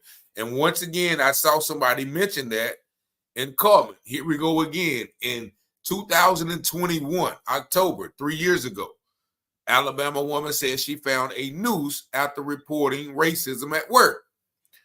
Alabama, hate crimes, and the racial makeup of that town is 91% white and about 2% black. Racism in Arab community. So let's see what they have. Okay. So pretty much this validates what that lady just said about Arab, Alabama. And so I appreciate you for calling, and you know, I thank you for your message. But peace and blessings. I'm sorry to hold you up. You live. Go ahead. I'm sorry. Hello there. My name is Christina. Let's see, big fan of yours.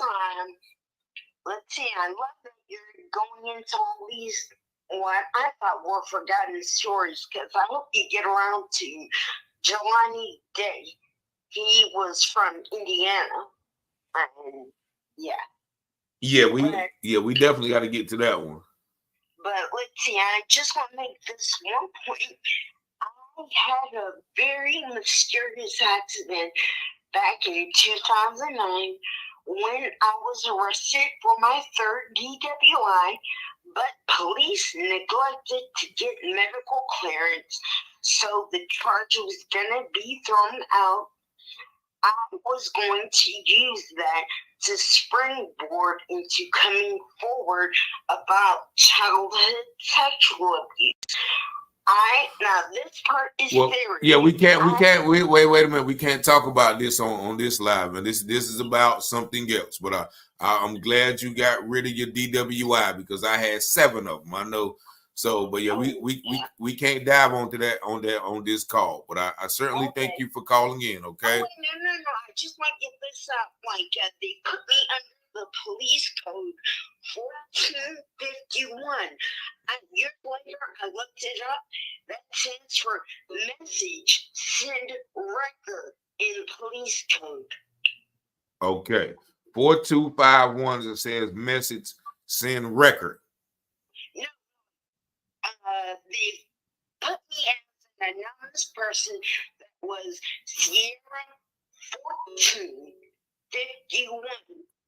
In police codes, the 2 codes, 14 is message/info, and the 1051 is send record. Okay, I got it. I'm gonna write that down. Okay. And it goes into like a much more elaborate story, but police do underhanded stuff, and they'll call it in over the police codes as something else. They will never just say, "Hey, we're doing this underhanded thing." They'll say record 1451. Yeah. All right, that's all I want to get. All right, thank you for calling. Thank you for watching as well. All right, let's keep up the good work. All right, thank you. Yeah, but so a lot of these towns, like my brother mentioned, Yadkinville, right? Yadkinville. Once again, I Google Yadkinville, and I don't know why this thing is doing that, but I Google Yadkinville, and here is what comes up when you Google Yadkinville. I see you in the in the chat to Cars. Man, I heard you was in town for a few. But it's good to see you, my brother. So they talk about the Triad City Beats, and once again, the Loyal White Knights. And this was, how long ago was this article? I'm not sure, but it mentions 3 counties. Where are those 3 counties at? But it definitely mentioned Yadkinville.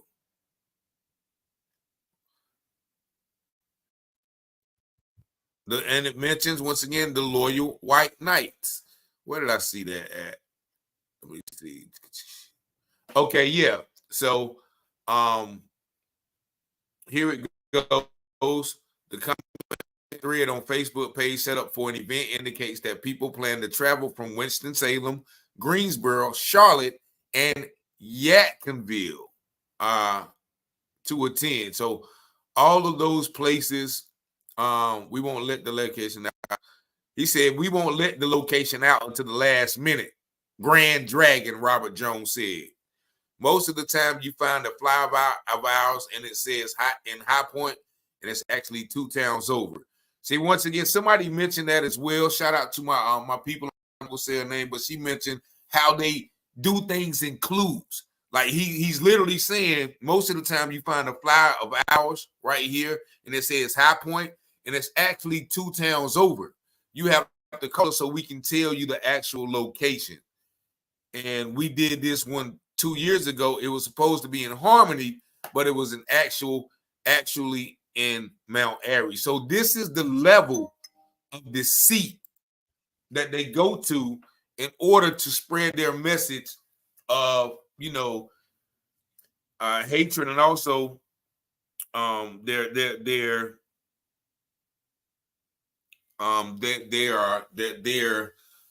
plans to continue or commit acts of hatred. Now, somebody said that, wow, there was a there was a, okay, let's see if we can pull this article up, because this is something that happened Friday night. And what is this? I guess that's last Friday night, and I guess that's in Raleigh, North Carolina. But yeah, so there's definitely an intricate level of these acts that are perpetrated.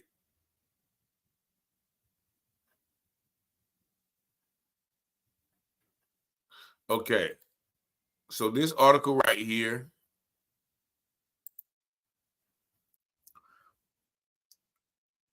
so I want y'all to see this as well. So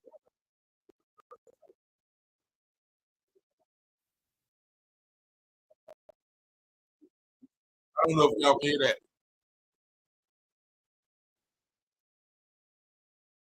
Let's see.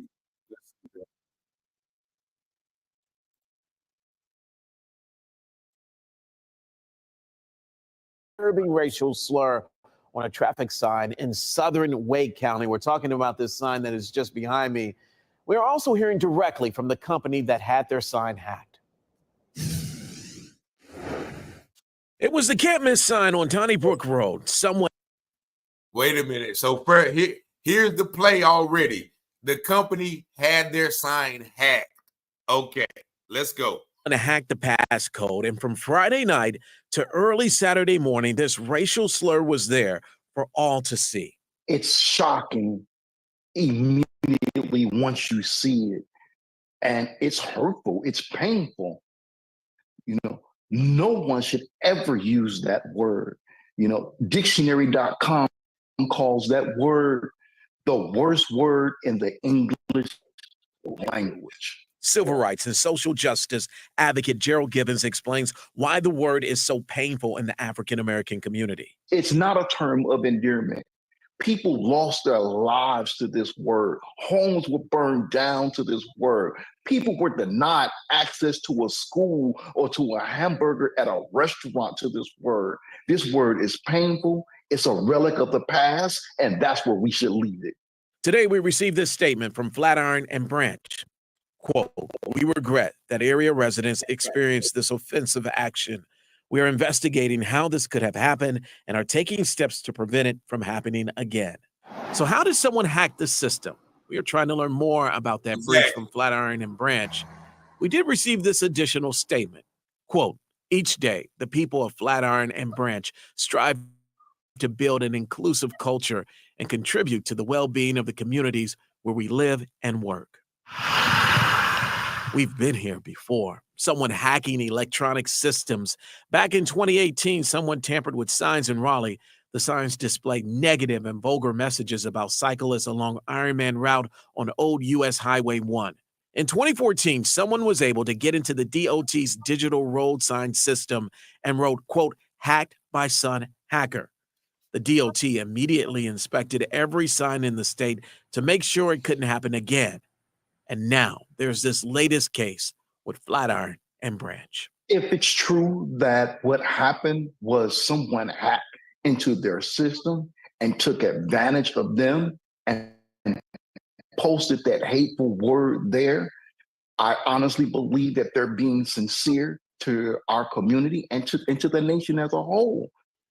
So far, that investigation continues. No one has been arrested. All right, so there you see, they claim that there was a hack. Now, may be true, right? It says somebody said the KKK adopted highways. Nevertheless, if it was hacked, right, and what that's still up for debate. But even if it wasn't hacked, somebody in that area with that type of capability, with that type of knowledge, was able to do so. And that is a reflection of the overall attitude that still prevails. This is 2024. Somebody said that, this happened Friday night. So, this is what we're dealing with, and people fail to realize that these things still exist these days. Just as I mentioned, you'll see the show tomorrow about the church in Paris. Let me see. And I'm reading some of these messages that are being sent. Peace and blessings. You live on the air. Hi, my name is Sophia. I'm in Virginia. What's going on, Virginia? Well, I thank you for all your services and everything you've done, bringing out this thing about my brother here. I'm very sad about it. I'm very sad. But let me explain something to y'all about racism. I've been on this earth 60 years. God bless you. God bless you. It's in New York State. That's where I'm from. It's in New York City. I'm in Virginia. It's in Virginia over here in these mountains. It's going to be forever here. The problem is our men, and I'm a black woman, our men have to stand up. There's no hiding behind he called me the N-word, or he did this and he did that. Forget all of that. I'm a fighter. Forget that. Stop being chumps by these people. Yeah, you right. Stop being chump. If we keep, it hurt my feelings. Come on now. I'm a boomer. Don't come in my face with that mess. Mm-hmm. I've had so many racist situations happen to me upstate New York. My car broke down on the side of the road, and this one white guy picked me up, and I was afraid, but I was an officer. I was a correctional officer at the time. You had your joint on you? Did you have your strap on you? Well, we don't carry light guns. Me neither. I knew how to defend myself. Okay, right? all right, okay. So he took me to a shop, and the guys were standing there, and the guy says, "Excuse me, sir, can you help her?" Because I was about 20 something at that time, and they said, "We don't help that kind." And the white guy said, "What?" He said, "No, we don't help them kind. So get on out of here." And we looked at each other, and I was like, "Well, come on, let's go." Yeah. So he took me down the road to another place, got my car fixed. I hurried up and headed home. I called my bank. I said, "Send me some money, send me back. Right? Get me out of here." But in the meantime, I've had so many things happen to me with white folks, and it still doesn't change the way I feel about people. See, that's the thing about us black people or people of color, is that we just have a heart of gold. But now what they're trying to do is trump up some type of way so that we can go ahead into a civil war. Yeah, that's what somebody. And you have to pay attention to the signs, and then you just have to be on code, and you have to be ready. Stop being chumped by these people. Don't let those sundown towns scare anybody, because they're over here in Virginia and they're up there in New York. So no matter where you go, the racist men or women are still out there. They don't. I got a neighbor. He got his Confederate flag plate or whatever he got over there, some type of memorabilia. I don't know. But when he sees me, he says hello. You know what I mean?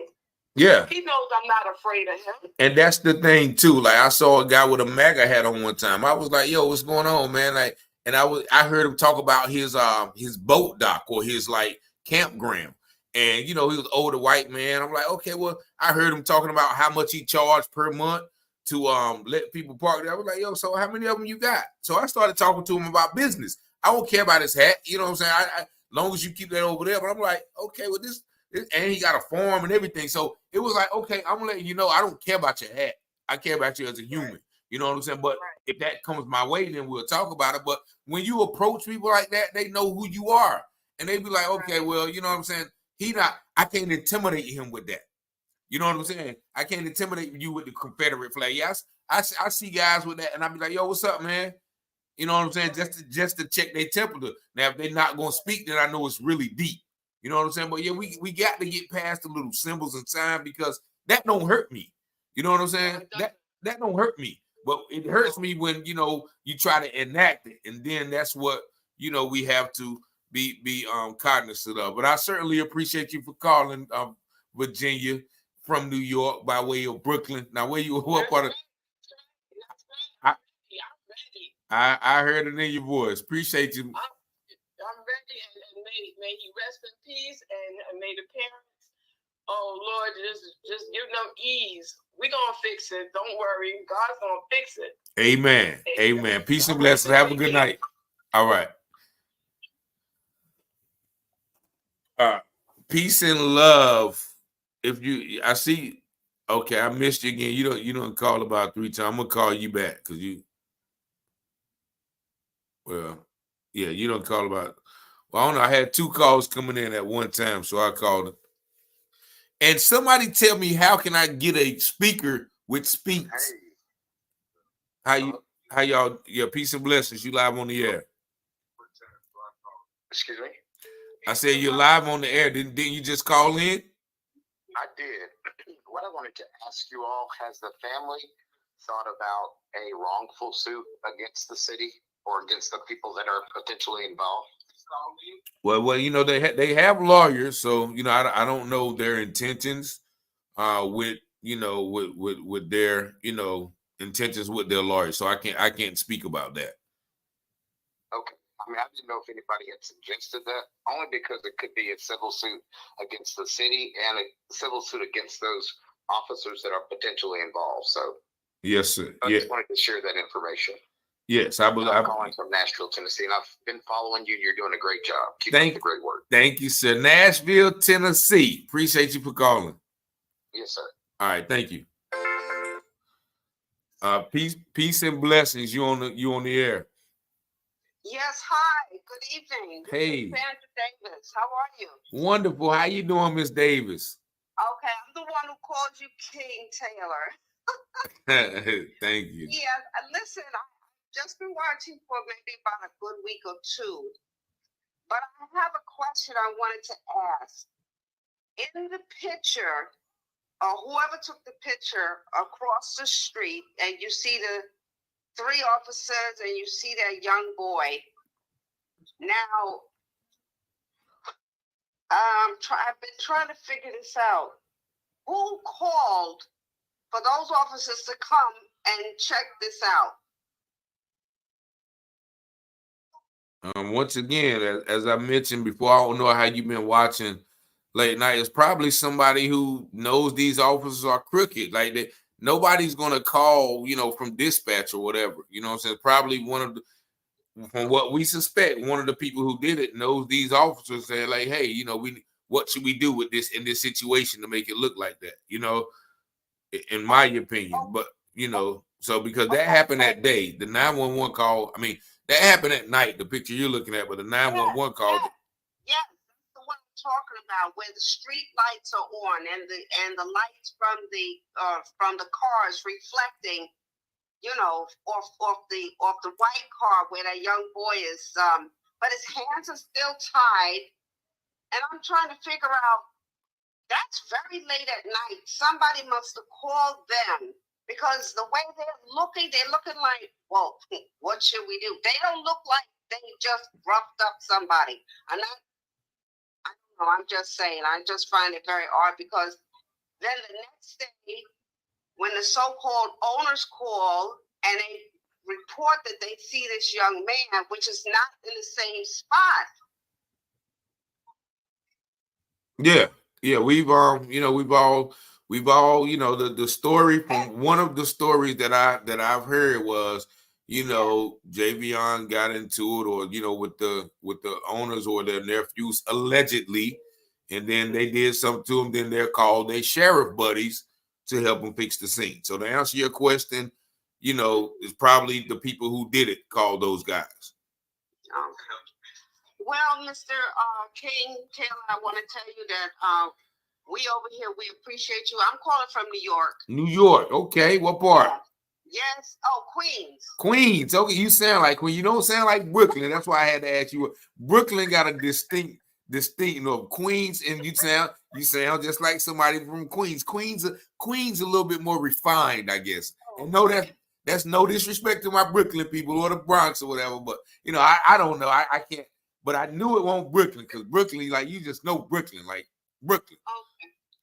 But thank you so much for calling. You're doing a fabulous job, and I subscribed, and when I get a chance, I'm going to donate some money. But I just wanted to get that question in about who called for this young boy late at night.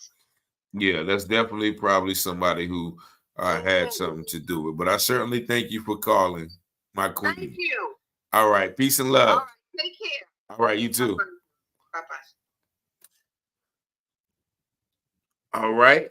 So yeah, what I was saying was, hold on. We can't. What I tried to get a Bluetooth speaker, but the phone the speaker rings, but it doesn't speak. So I've been trying to find a device where my calls will be louder. But when I hooked up the Bluetooth, it doesn't allow the caller to speak. It just rings through the phone. Peace and blessings. Hello? Hello?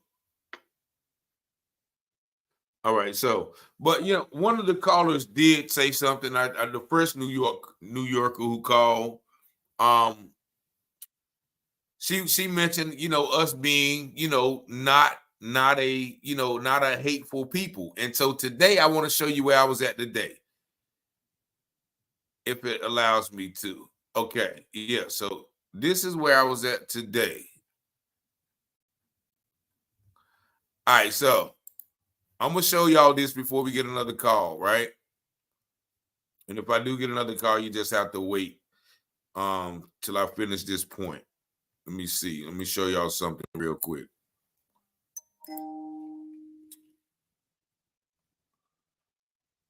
So this where I was at today. We are at right now. We are downtown in Goldsboro, North Carolina. And here we have what they're calling the chili cook-off. So we got various chili cookers that you can come and I think you pay $5. Pay $5, you get in the gate and you walk around to each particular chili shelf and you'll be able to taste and see which one is the best so far. I've been to this one and this one. So I got a long ways to go. So if y'all do want to come out, y'all see where we at downtown Goldsboro, in between on Center Street, right in this little parking lot. What's that? Between right across the street from Bicycle World. So if y'all like chili, got a taste for chili, I'm gonna start. I don't bypass this one, so let me go back up here and grab me a little cup, see what they working with over here. But you see about 10 stations out here. So y'all want a pretty much a lot of bang for your buck this morning. You pay $5, you come out here, you eat all the chili you want. You can go back and forth to each one. You ain't even gotta move. You get 3 cups if you want to. Go to all of them, just walk around. And so if you like a little buffet here now and then, come on out here. And let me start. I'm gonna go ahead to this one right here. This is support the soup kitchen. What's going on? So okay, so the reason I'm sharing this is because what the lady said, right? Like, me and my parents went out. My parents wanted to go out there, so it was me, my parents, and about 2 or 3 other black people. And you see my boy Ted Bundy comment, be careful. Don't look like a bunch of us our folks out there. But I just shared that to say what the lady mentioned. Like, I can go around them, and I'm out there like, hey, a couple of police officers who used to arrest me all the time was out there, but I'm right here with you. You know what I'm saying? I don't subscribe to hating everybody, but I know there were probably some out there that didn't like me. You know what I'm saying? I know that one of the officers who cooked some chili used to stop me all the time. And so I know the situation, but I'm not afraid of being like, look, okay, I'm here. I'm supposed to be here. I live here too. So, but that's not something I, all the time do. But I just wanted, so that event right there was Jake Glover, you stupid. But it was a couple of brothers out there, but one of the brothers did have a Caucasian woman, so he was half and half. I accepted him though, we kicked it, but it was like as soon as he saw me, he wanted to have a conversation because that's how we are. But it was an overall good event, no problem. But there's still some old ideologies out there that may have not wanted me out there. You know what I'm saying? I spoke to a couple of people, and you know how you speak to people, and it's almost they speaking because you spoke to them like they really don't want to. So you got that, and then you just got some people who who are just not with that. So I just had to share that because that lady brought that to my attention. Peace and love. You on the air? I'm sorry to hold you. Yeah, you live on the air. I'm sorry. Hello? Oh, did you go to sleep on me? Oh, okay. So I guess I took them, took too long to answer the call. But yeah, so that's why we gotta assert ourselves, and not be afraid, like the lady mentioned. Okay. And here's someone had something happen on Newsom Street. They say someone is in the back of the apartments, shot in the neck and in the head. And so this is once again, and I know, talking about these issues, a lot of people don't want to bring it back to, some of the root causes, but here's a situation right here. And I actually heard the police flying by, and somebody told me, in the neighborhood that, there was apartment just got shot up and one person is expired and one living was shot in the neck or whatever. And somebody just mentioned about the word, the N-word. And they said, okay, well, we use it on each other and everything like that. So there is a culpability of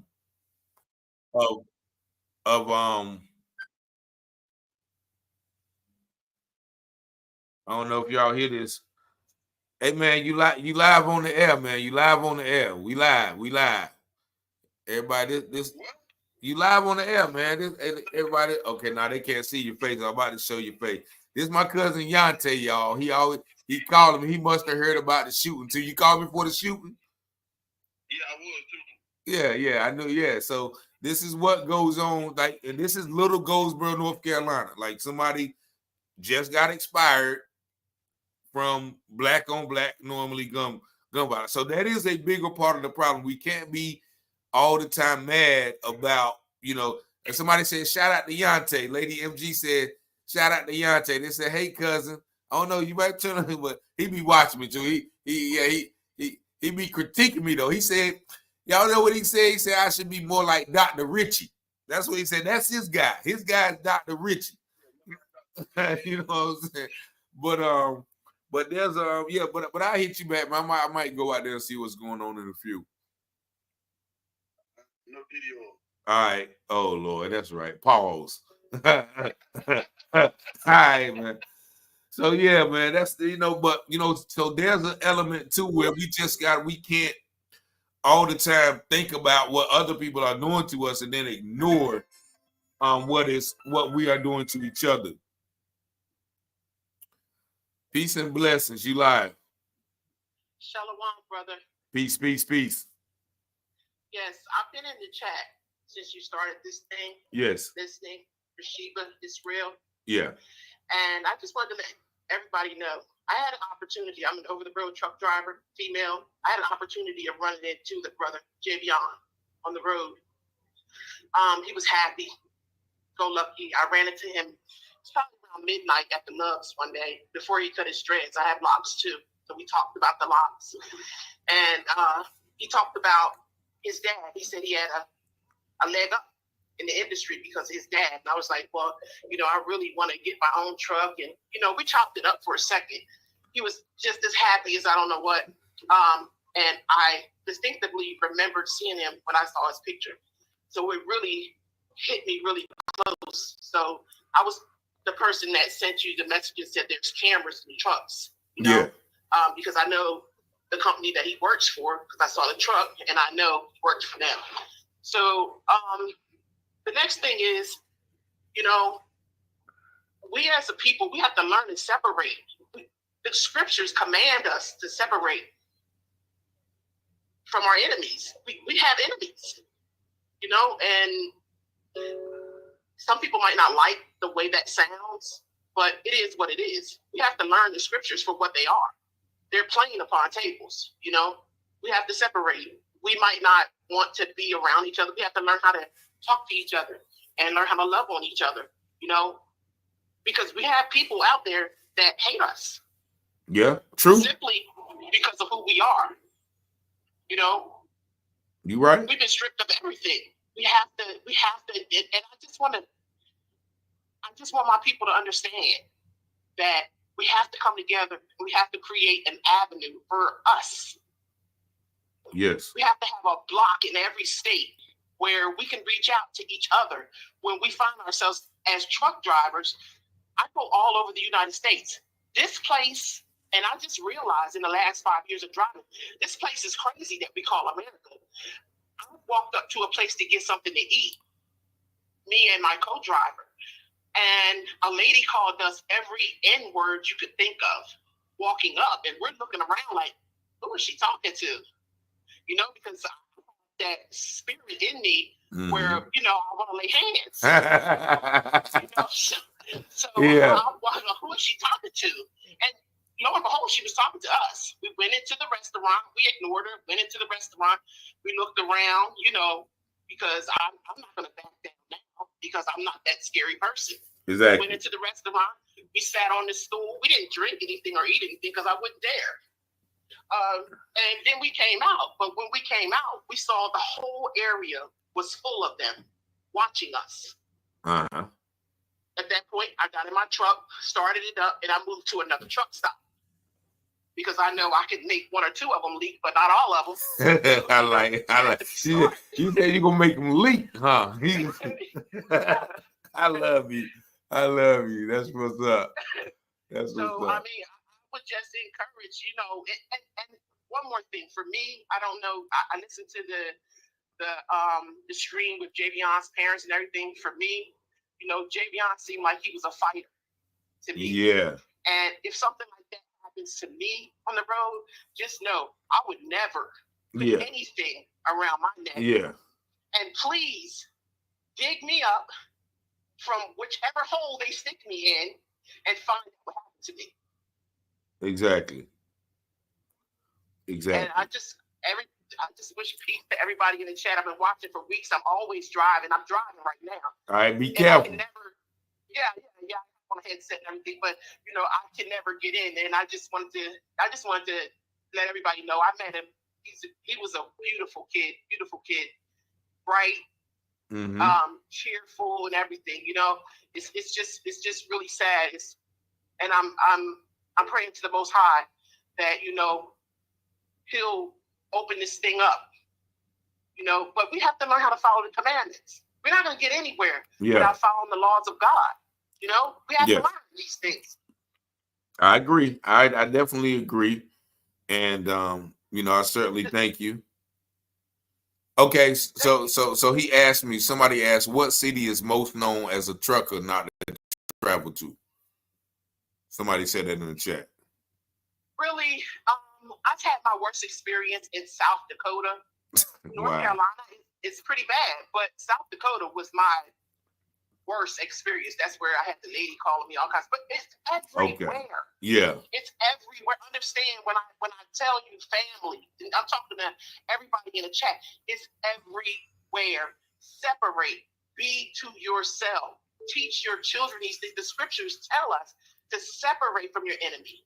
You right. Because we have a perpetual enemy out there that has a perpetual hatred for us, and they don't even know why they hate us. But it's up to us to go back into the scriptures and learn why. They were taught to us wrong. Go back to the scriptures. Find out. You can't make marriages with these people because they're not. These people are Esau. This is Rebecca had two different standards of people in her womb. Yeah. These people are different. The scriptures they talk like about blood. that. They like killing. Yeah, they say Esau will be a wild man, right? He said that in the scriptures. So yeah, he's a wild man. He would, yes. So yeah, so I'm with you, my sister. I'm with you. But I certainly thank you for calling. And no problem. Call me anytime. Call me anytime. We can build anytime. Sure, I definitely have to because you caught my eye because I write. And I have a couple books and I have some screenplays that I wrote. Let's get it done. Let's get it done. Let's get it done. I most definitely will. All right. Will. Peace and love. On, brother, and be careful. I will. You too. Bye-bye. All right. And she mentioned a good thing, separation, right? But we must remember separation requires preparation. So, preparation, we mean, okay, if we're going to separate, we have to learn how to grow our own food. We have to establish our own banking systems. We have to establishing our own educational system, our medical system.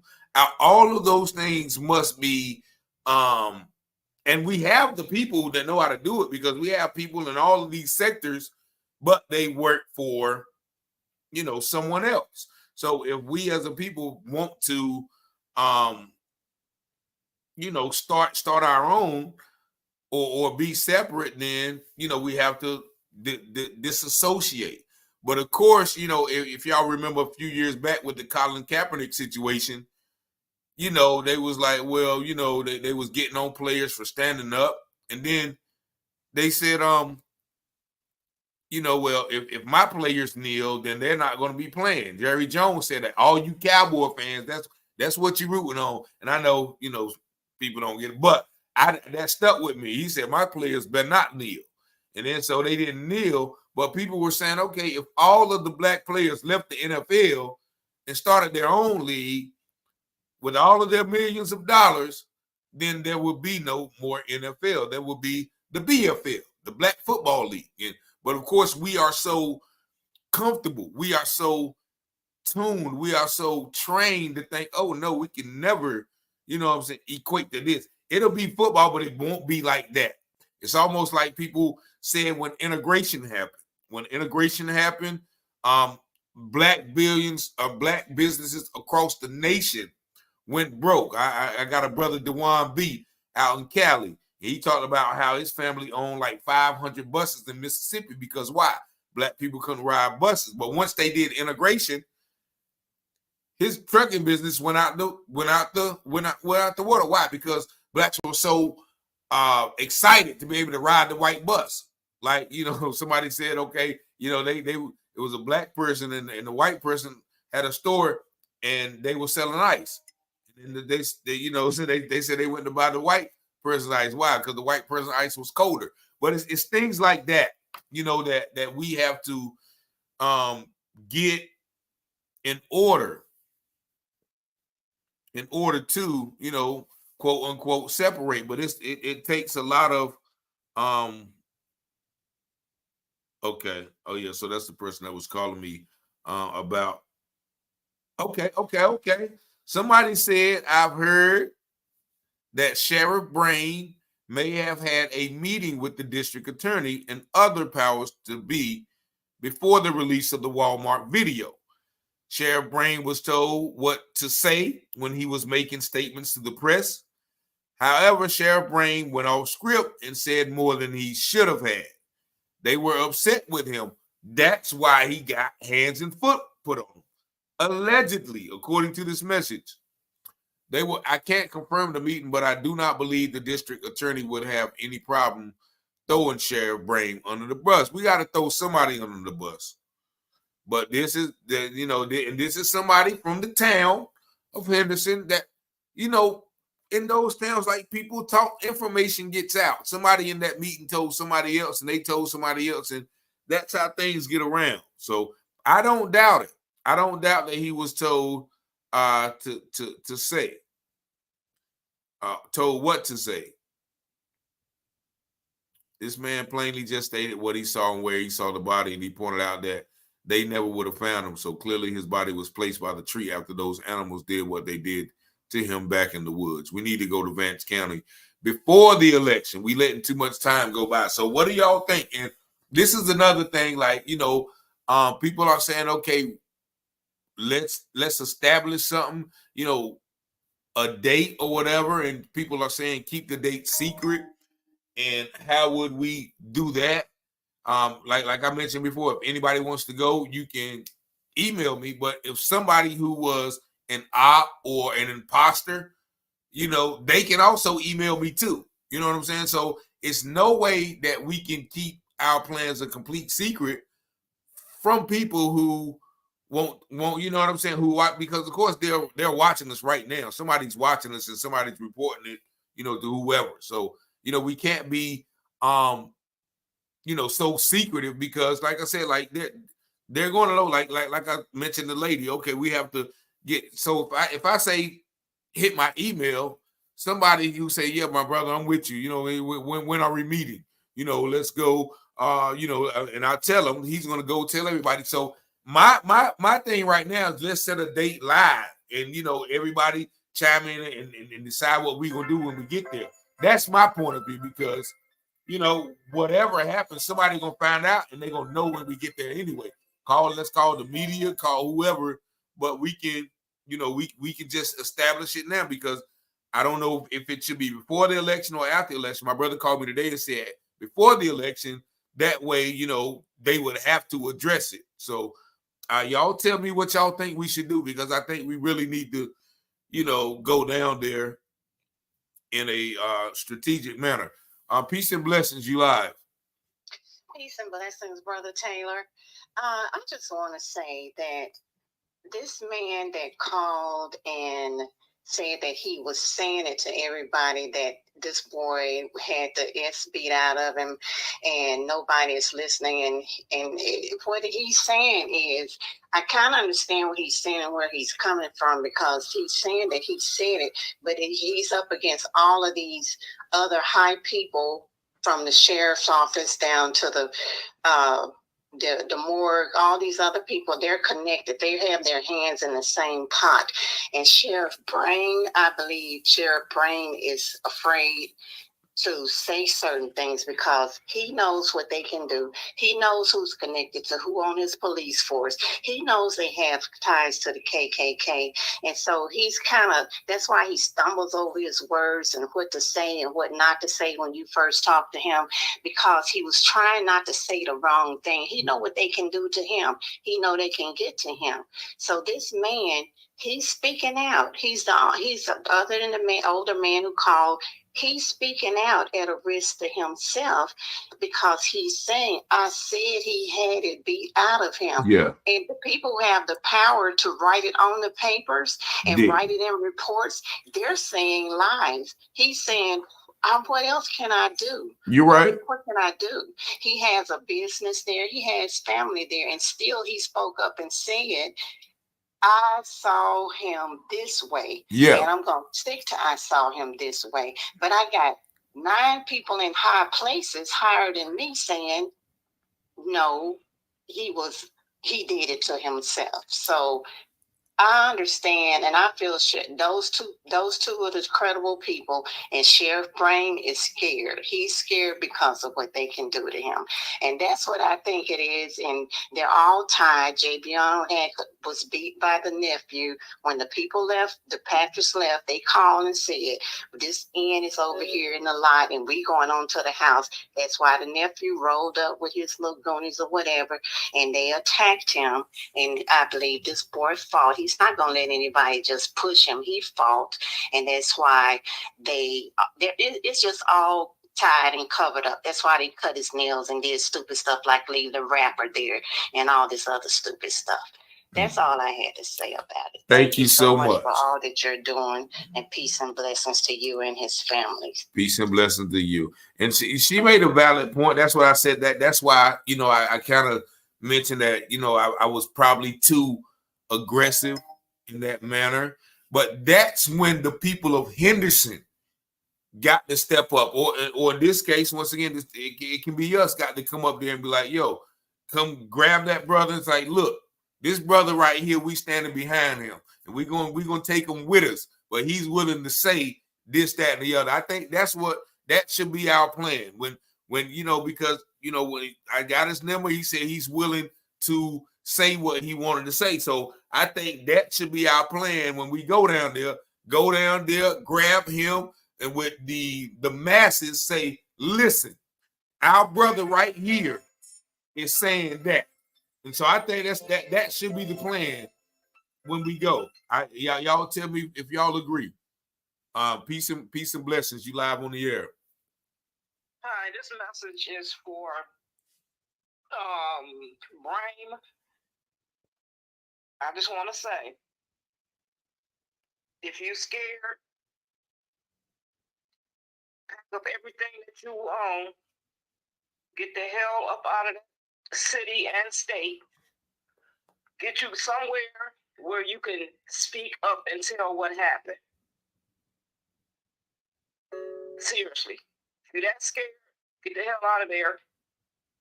Get somewhere far as you can from there and speak up. Yep. I That's agree. all I have to say. Thank you. Because I'm pretty sure he's listening. Yeah, come on, Sheriff Brain. All right, good night. So that's, what I'm saying, and I see like that. I think that is what that needs to be our focus. Like, go up there, get in front of the DA, get in front of it, and stand behind the man and be like, look, we with him. We with him.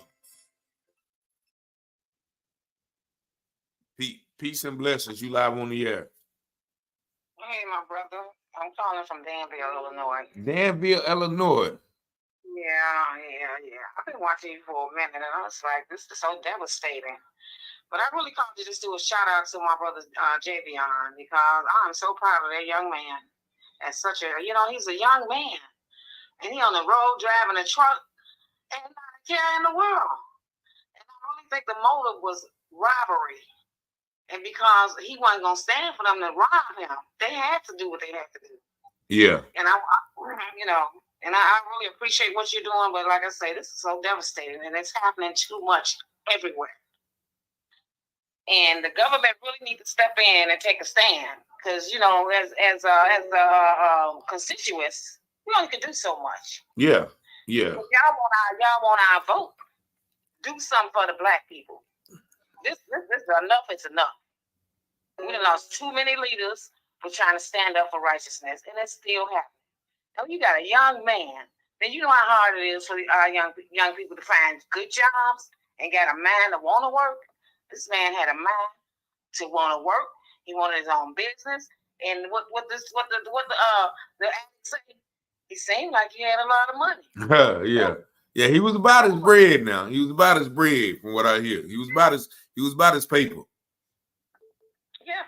So robbery was the motive, and he from Illinois. We ain't having that. Yeah. I'm not even working up with your job.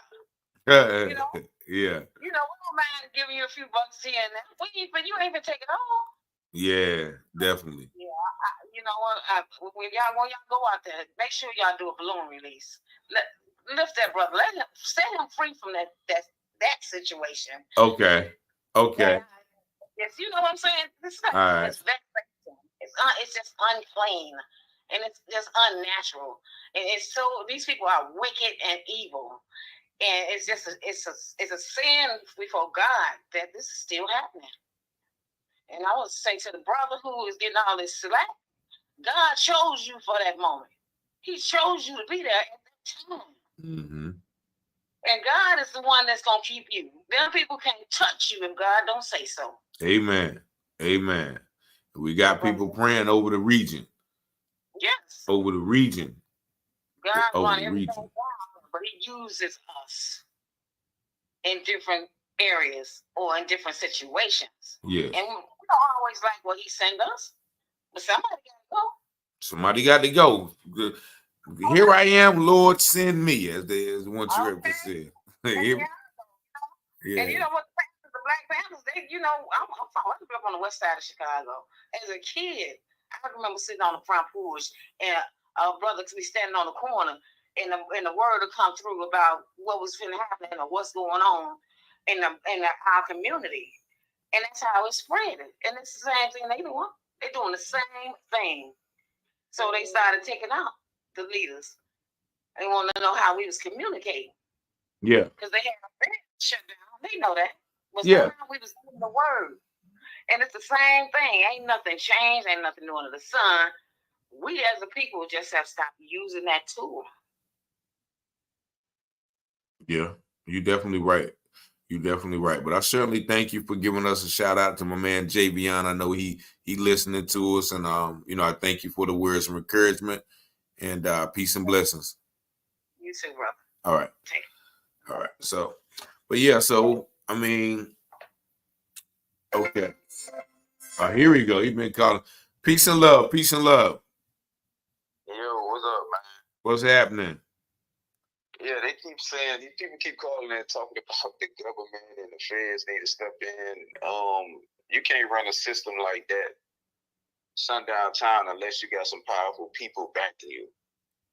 So the police, government, CIA, white media, they probably all in on the same thing, most likely. Like I said, I drive trucks and I see Sundown Towns in every state. Mm-hmm. But if it was a gangs in every state doing the same thing, they'll go and arrest you, and the feds will be watching you. I've never seen the feds do this to no Sundown Town white. So wow. You can't be this powerful doing all that and get away with covering something up unless you got powerful people backing you. So even if, like, say we go down there with the guy, it ain't gonna be that simple for him to just speak out and bring down a bunch of people because it's bigger than a nephew. Like I said, the nephew was a nobody. He has to have somebody powerful backing him that probably was in on it. So if you say if it's the police, you're gonna make the police look bad. You get what I'm saying? This country is built on making black people look bad and white people look like they're the innocent people. So when you get somebody like that to talk and just say it's around the whole world, and you got this guy, you think they're gonna let him just? You get what I'm saying? Yeah. He want to say some things, but he can't really say too much because he know they listening. But that's why he was telling you, like, damn, why we the ones blamed? Why I felt that. I felt that. Which was real. They the one did it. So if this say we go down there and we get big and we got our witness in our hand, and they even show you on movies, they gonna get to him before you even get to a situation where he can get out there and spread the truth because you're bringing down their system. Their system is the innocent police people, the so-called innocent white police officers. You get what I'm saying? Yes, sir. So it just be that simple where you can just do something like that. That's why now the town is full of scary blacks. I admit that. But what the guy is saying is, all right, if once I go out and speak out, it's my black community have a history of standing behind they black people, and we don't have a good history of that. You get what I'm saying? Yeah, that's like I was saying, 2 weeks we march, then we forget about it. We going to talk about Lil Durk or Puff Daddy. Yeah. You get what I'm saying? Yeah. And we got people who follow people that keep us distracted in them kind of things. So if this man put his life on the line, or just say you putting your life on the line, I put my life on the line, do we have a community that's going to stand behind us? Or they're gonna just say something happened to somebody, they just gonna let it go away and be like, well, they killed him. No, you just got to be bigger than that. Yeah. You can't keep letting people put their life on the line like Malcolm X and then we go back to doing the same stuff, talking about Lil Durk and Puff Daddy.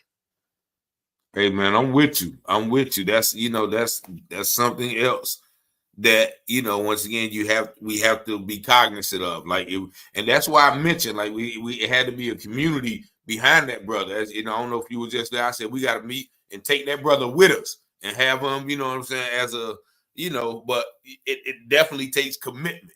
This is not a one time go down there and fix the problem type of deal.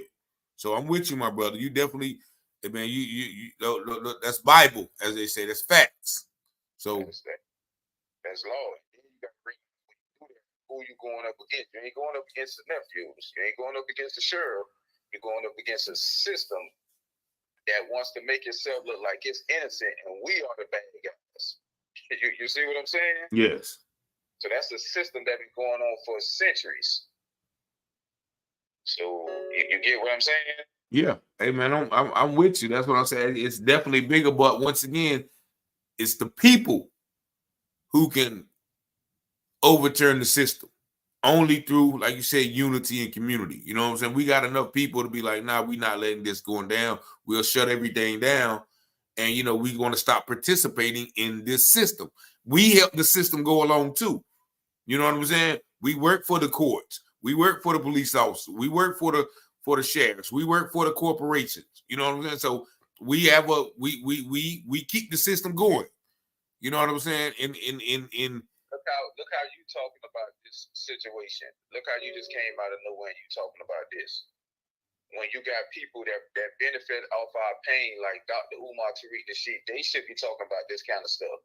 You get what I'm saying? Yeah. But you talking about this, so we don't have a good history of people that we probably can even trust. You get what I'm saying? Yeah. We gotta find people that's gonna be soldiers and trust, like how Malcolm X was moving. We don't have a history of that. So when you telling somebody to do that, they're gonna look at all that.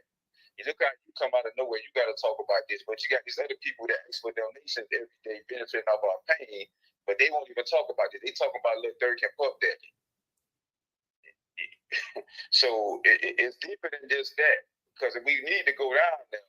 But when you tell somebody to put their life on the line, what soldiers do we have that we can trust? You get what I'm saying? That won't sell us out for $1. Yeah. Yeah. And that is once again the question. Somebody mentioned, like you said, you mentioning those brothers, and I like those brothers as well. Appreciate you, Web Design. Mighty Work, Eric Deuteronomy, We Are the People of Israel. Show, supper, and like and support this brother. Keep doing. Appreciate you. Appreciate that as well. So, but then I was talking to somebody and they was talking about Roland Martin and these people and that people, but they are all a part of the system as well. You know what I'm saying? They are all. Malcolm X used to call out these people. The bootleg. People look at Malcolm X video, he used to call out people that they call us heroes. Like MLK, they call us, that's our hero. Malcolm X used to talk about bad about him. Yeah. You see what I'm saying? So there's a lot of people with faces out here that we can look up to, or I don't look up to none of them, but I'm saying people may look up to. But if you go deep down in history and you really trying to make a change, you will see these people not really for us. They just making $1 off our pain. Yeah. You get what I'm saying? Yes, that sir. goes on a lot in the black community, but when you call it out, and somebody like me may peep that and call it out, you have a whole bunch of people going against you. But you can't get no results unless you move like a Malcolm X. You ain't gonna get no results with somebody running around that you follow talking about Puff Daddy and Lil Durk. That's irrelevant. You get what I'm saying? All that is, even the black on black crime thing, I feel like that's irrelevant. That's a myth. Yeah. That's a myth. My belief is, if you believe in God, I believe in God. That's my brothers and sisters.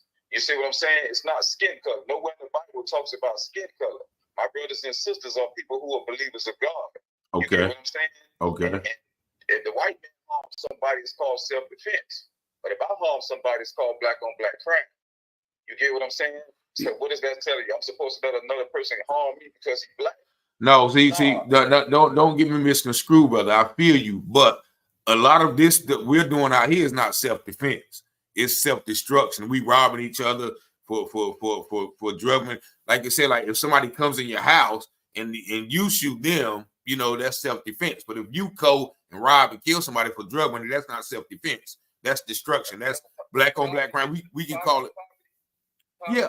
destroys the poor. You're right. I understand that. That's in the Bible. Yeah, so yeah, and it's also said oppression makes a wise man mad. So all of this is an effect of a larger effect. But when we know those things, we have to, you know what I'm saying, like the Bible says, if you know these things, happy are we if we do them. We can't fall into the system and blame the system. You know what I'm saying? We can say, yeah, it's Italian on Italian crime. It's, you know, it's I can't blame the system bringing drugs in my hood. no. I once again, wait a minute. Listen to me, my brother. I said we can't fall into the trap. Like right now, the people are still bringing drugs in our communities. Right? We know where the drugs are coming from. But if I pick up those drugs and sell them, I can't blame the system for that, because I know a lot of people who had drug families and drug dealers. They said, "No, I'm not going that way." So yeah, there's a double-edged responsibility on that, my brother. I don't, you know what I'm saying? Like we know right now the CEA and the FBI and everybody brought drugs to the system. We know that today, but I know brothers right now who are still out there in the streets that know that and have the knowledge that you're talking about. So what am I not, you know what I'm saying, supposed to hold them accountable? Or should I say, oh yeah, it's the system fault because they brought it in? Nah, brother. Huh? You got kids? Yeah, but answer that question though, my brother. Let's not. Yeah. I'm saying not hold somebody accountable, but black people, I could, every time I turn on the TV, it's blaming black folks for everything. And that's here to talk about white folks, so that's why I got kids. That's media. Your child every day and try to get them drugs to sell, or you're gonna get, and your child just say, all right, you can make all this kind of money, or go work this $10 an hour job, or you can make this money. And I come every day and do this. Your child pick up. You're gonna be mad at your child. You're gonna tell me you're not gonna be mad at me more. Well, I'm talking about adults, my brother. Like I fell into that. Like I had a mom and daddy who was working and everything. I fell into that trap. So I'm not saying that that I can blame the system, but I also can blame myself because I knew better.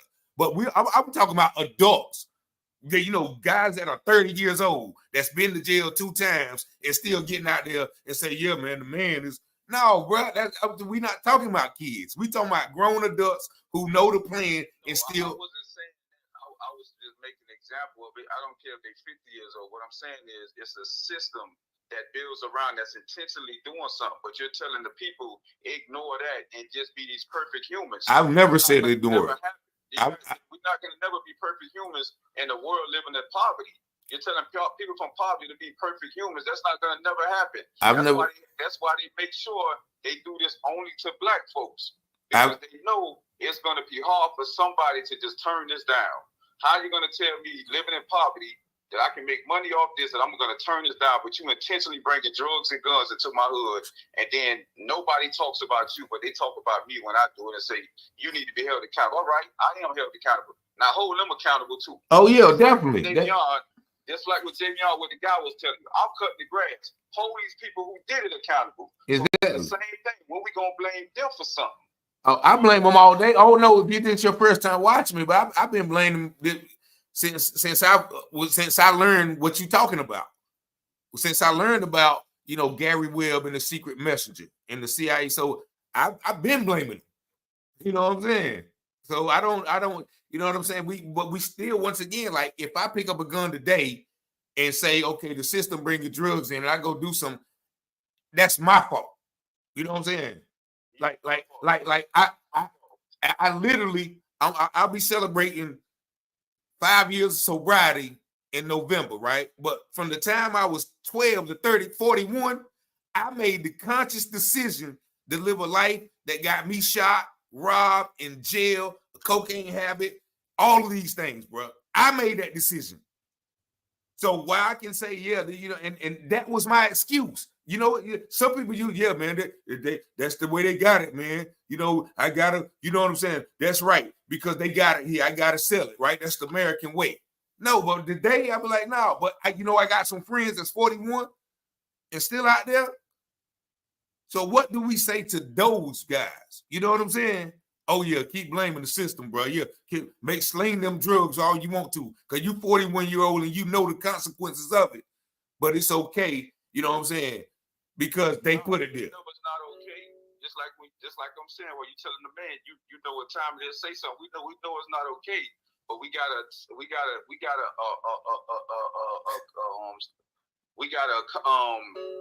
have black people that operate off.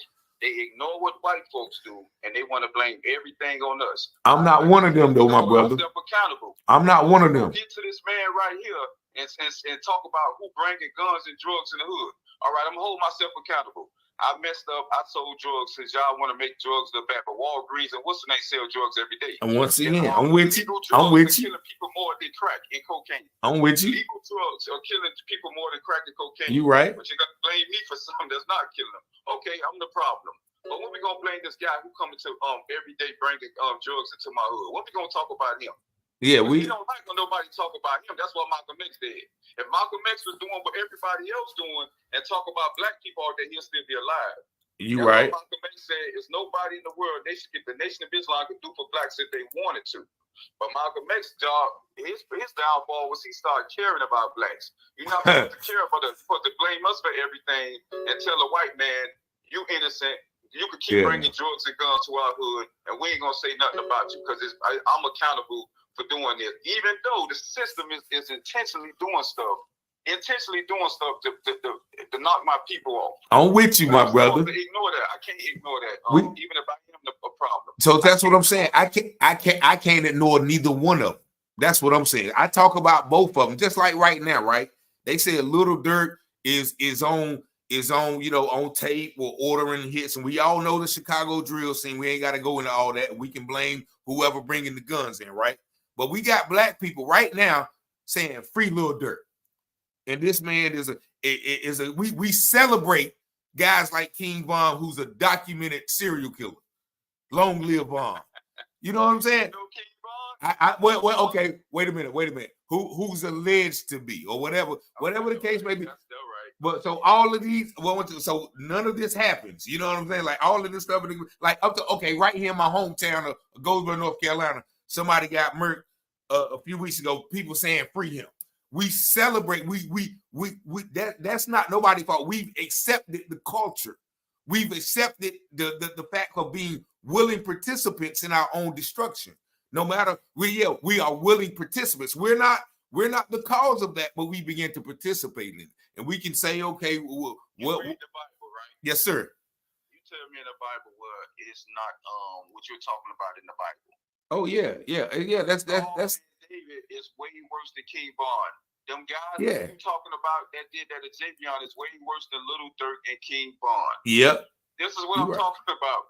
But we just get all the blame because white media and black people love to talk about blacks all day. Hey, bro, what Little Dirt did, that don't even compare to what we talking about right now. But that still don't make it right, though. That still don't make it right. You know what I'm saying? That still don't make it right, no matter what you say. Right. But I'm saying, what we gonna put more energy into? Everything we do, or we gonna talk about give both of them the same amount of thing? Because at the end of the day, I'll say it again. My brothers and sisters are believers of God, not black people. I don't care your skin color, nobody. You're trying to harm me.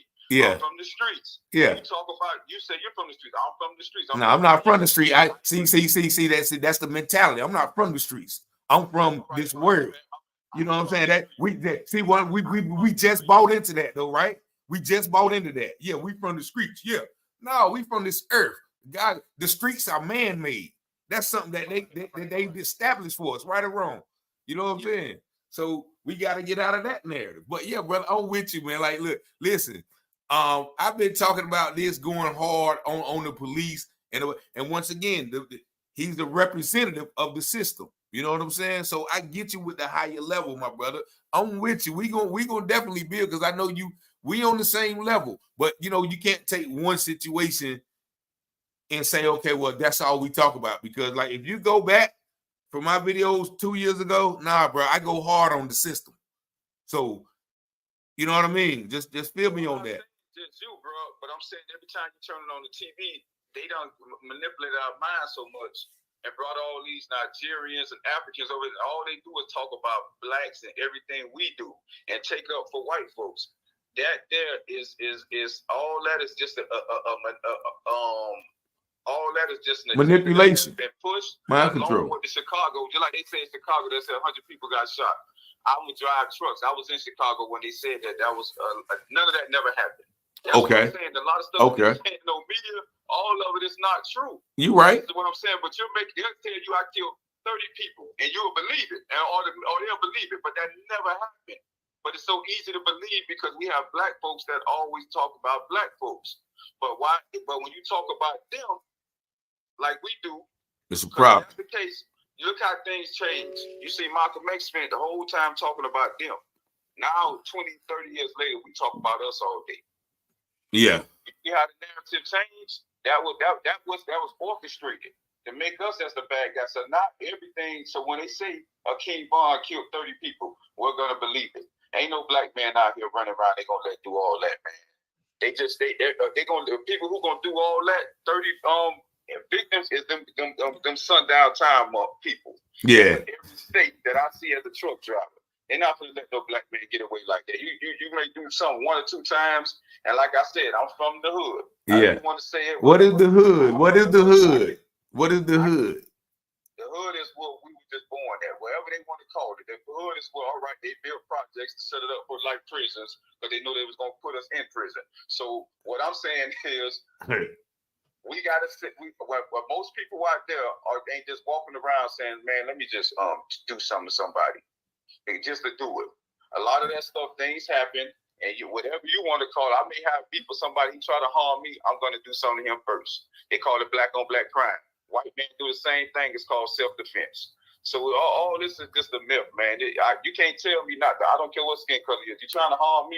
You call it black on black crime all you want. I'm going to do something to you. Because if a black man harm my child or a woman, which we done seen, y'all don't. Nobody has nothing to say. You say he deserved it. It ain't black on black crime. If I do something to somebody, my mama, a woman, or my child. But if I do something to somebody trying to harm me, it's called black on black crime.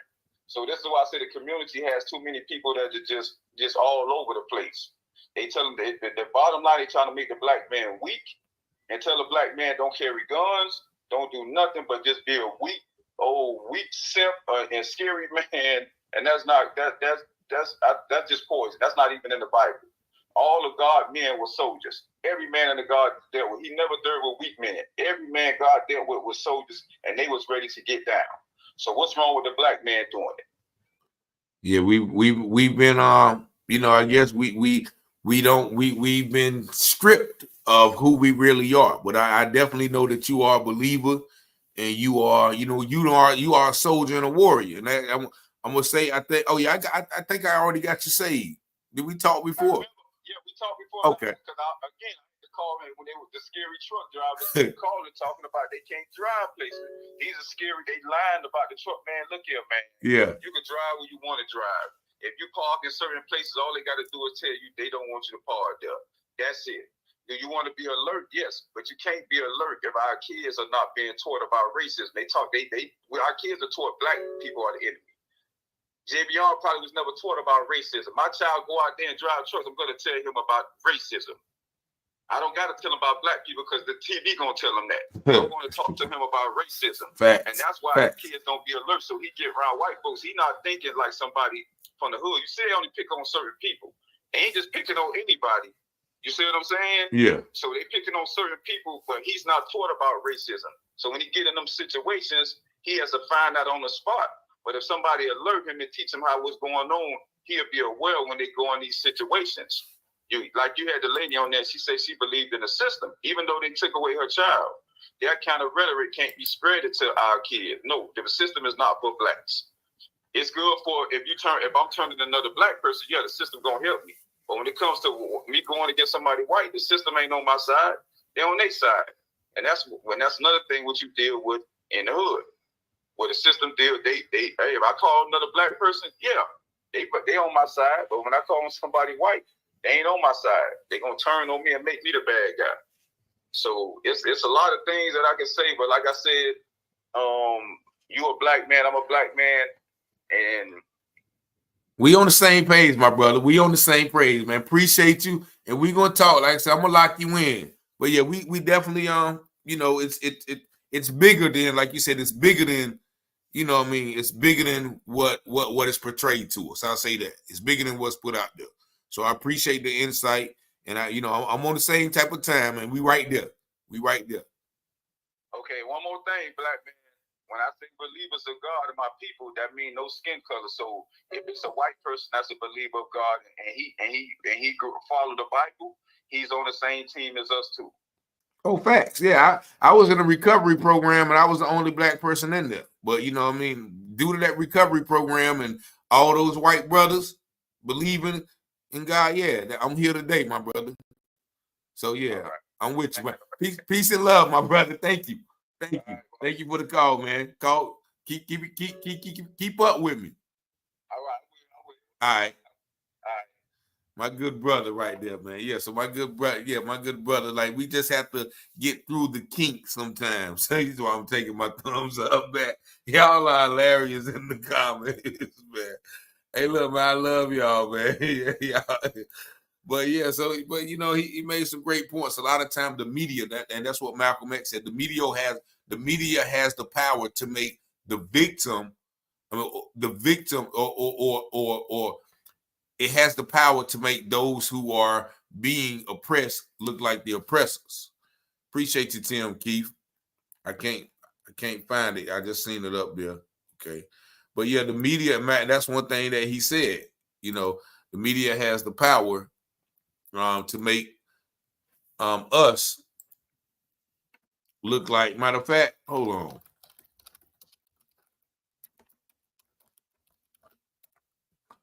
Matter of fact, I'm going to let you hear it from the horse's mouth.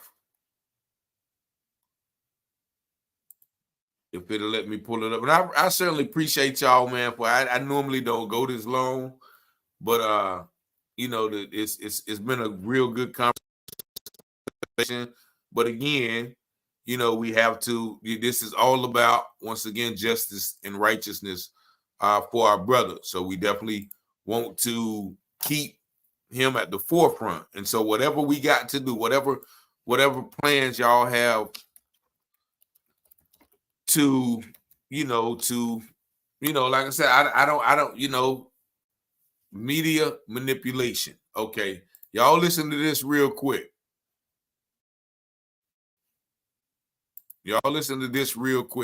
And fair use, by the way. Y'all listen to my brother break it down to you in layman's terms.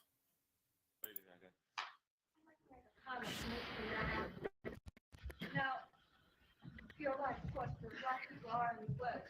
They have had the worst treatment. But isn't it also possible that if the white people, the poor people, the people down in my neighborhood, the white people, those that don't work, those that are on welfare, those that have nothing, if they got together too, and you help us, we'll help you. You help us get up there. You help us get rid of some of these people that are pressing down on us. No, I say you should be just as active in your neighborhood as you have been in our neighborhood. All right, we get our neighborhood get hot.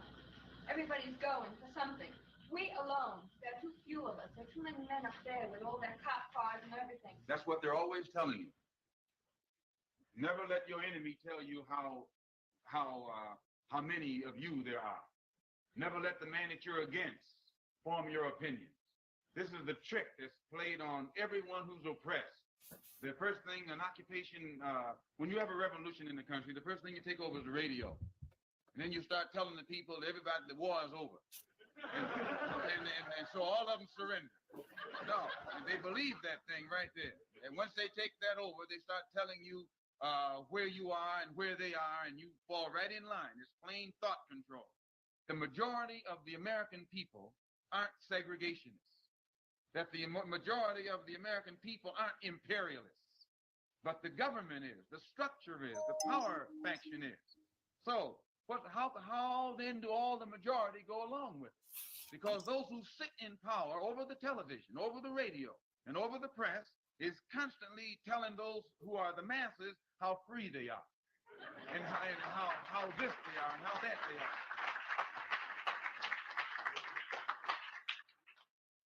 So a mistake is made on your part when you think that white people suffer the same as black people. Irish will say, well, we used to be a mission to solve any other minority problem, or to solve any other means to solve any only real minority in America where the richest black person can go. It isn't only poverty in spirit, the kind of poverty we're poverty in spirit, poverty in freedom, poverty in equality, poverty in human dignity. This is the kind of poverty we're suffering from. So that the richest Negro in this country is still poor. When it comes to freedom, he's broke. When it comes to human dignity, he's broke. This is the kind of poverty we're talking about. So when you find white people who are poor, with all these doors that there are open to them, any door that you knock on, if you're qualified, it'll open. So that won't really the video that I wanted to show. But you know, he did mention the poverty thing, but it was a video that he was talking about how the media comes in and you know they pretty much tell you oh, you can't hear it good, okay, my fault. But yeah, so but that's I apologize for that. That was not the video that I wanted to play. So but nevertheless, it's about 11. So I appreciate everybody for tuning in and you know, contributing to the conversation. Everybody who called, you know, everybody who texted, everybody who commented, everybody who sent, you know, donations, you know, everybody who just watched. I really appreciate y'all.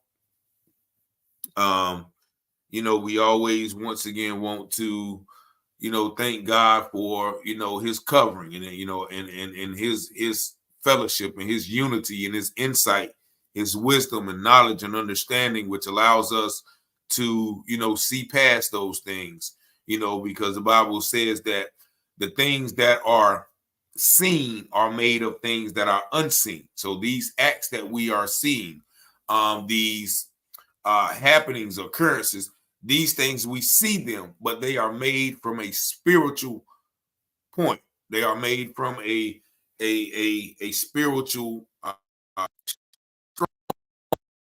stronghold. So this is something that you know we all have to be aware.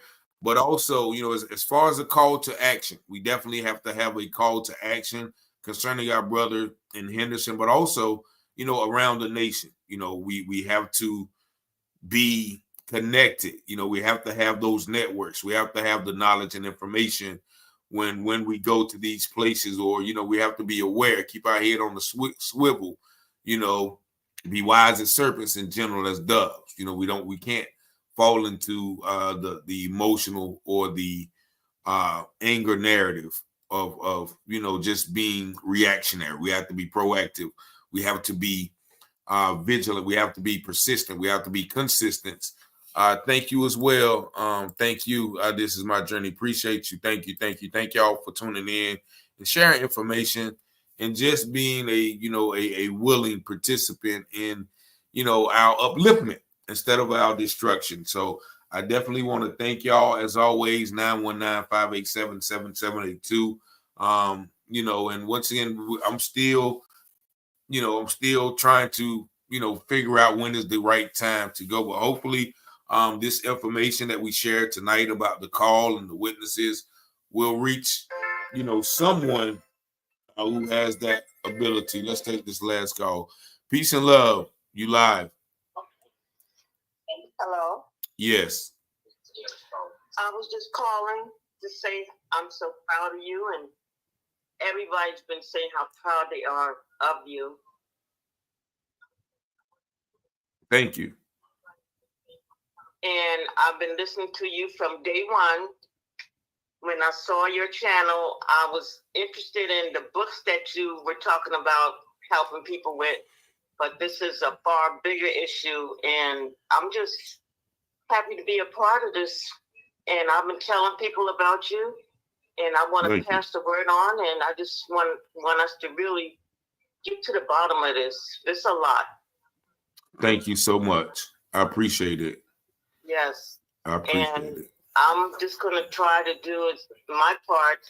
It's probably not much at this point, but whatever I can do, that's what I would like to do. And you got a lot of people calling in, and everybody's with you. A lot of people are with you. Thank you. And thank you for all the information that you're putting out there. And I just appreciate everything you're doing. Thank you for tuning in, and I appreciate everything Every that you day, do. every day. I'm surprised I caught up with you tonight, because once I get everything done during the day, I don't even look at regular TV right now. You're my main focus to watch. Thank you. So thank you again, and God bless you. God bless you as well, and you have a blessed night. Thank you so much. You're welcome. All right. Good night. Bye. All right. And so, yes, I appreciate once again all the love, all the sharing the videos, but there is something that she mentioned. So I am receiving a lot of calls about book publishing, right? So what I was going to do to make it easier and less expensive for people out is I was thinking about hosting a master class where I can actually teach you from beginning to end on how to publish your finished book, show you all the things that you have to do, how to format it, how to organize it. And, I was thinking about doing a master class with maybe, if we have people who are willing and able to, and ready, first of all, like ready to publish their book and, really want to get it out. I can do a master class with maybe 10 or 15 people and literally walk you, through the process in about, a month or two's time, where you can actually do it yourself. And as they say, if you teach a man the fish, he'll eat for a lifetime.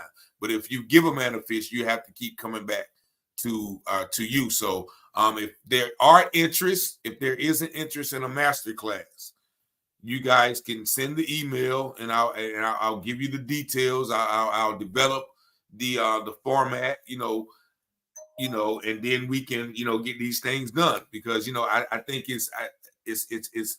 it's a powerful thing when you can put your story out there. And I received such a great sense of accomplishment, and actually this memory, and I think this is very fitting. This memory showed up on my Facebook page today, and I had to share it, and I'm gonna share it with you guys as well, because this was this was the beginning of my turning point. I didn't turn right then, but I do want to show you guys this right here. I'm gonna share the screen. So this right here is this post right here is from, if you see it, it's from October the 26th, 2012. And there you see, they came up on my memories today. So this is my first book. I published right around I think I did the first book signing in November, but this is my first book. I did everything from start to finish. Wrote it, typed it, edited, proofread it, and learned how to self-publish it on my own. And so since then, I've done four books. So if you guys want to, like I said, if the lady, if you guys are interested in that service, I think it will be more beneficial, more helpful, more self-sustaining if I teach you rather than charge you the price that I could teach you for one time, and you can publish several books. But nevertheless, that if you are interested, you can definitely send me an email, and we can go over the pricing and the timeline if I get enough people who are interested. But that's secondary in regards to our brother who is expired. So we really need to find out, okay, what do we have to do? What is the best way to address this situation, to bring our brother some justice, and to hold those people, as my brother said, hold those people accountable, and the system accountable. But I pray that God will keep y'all throughout the night. May his angels watch over y'all and protect y'all. May your mind and sleep and health be in great condition.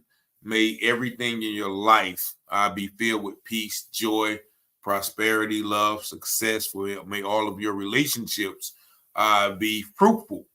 And, he will keep you from all hurt, harm, or danger. No weapon formed against us will prosper.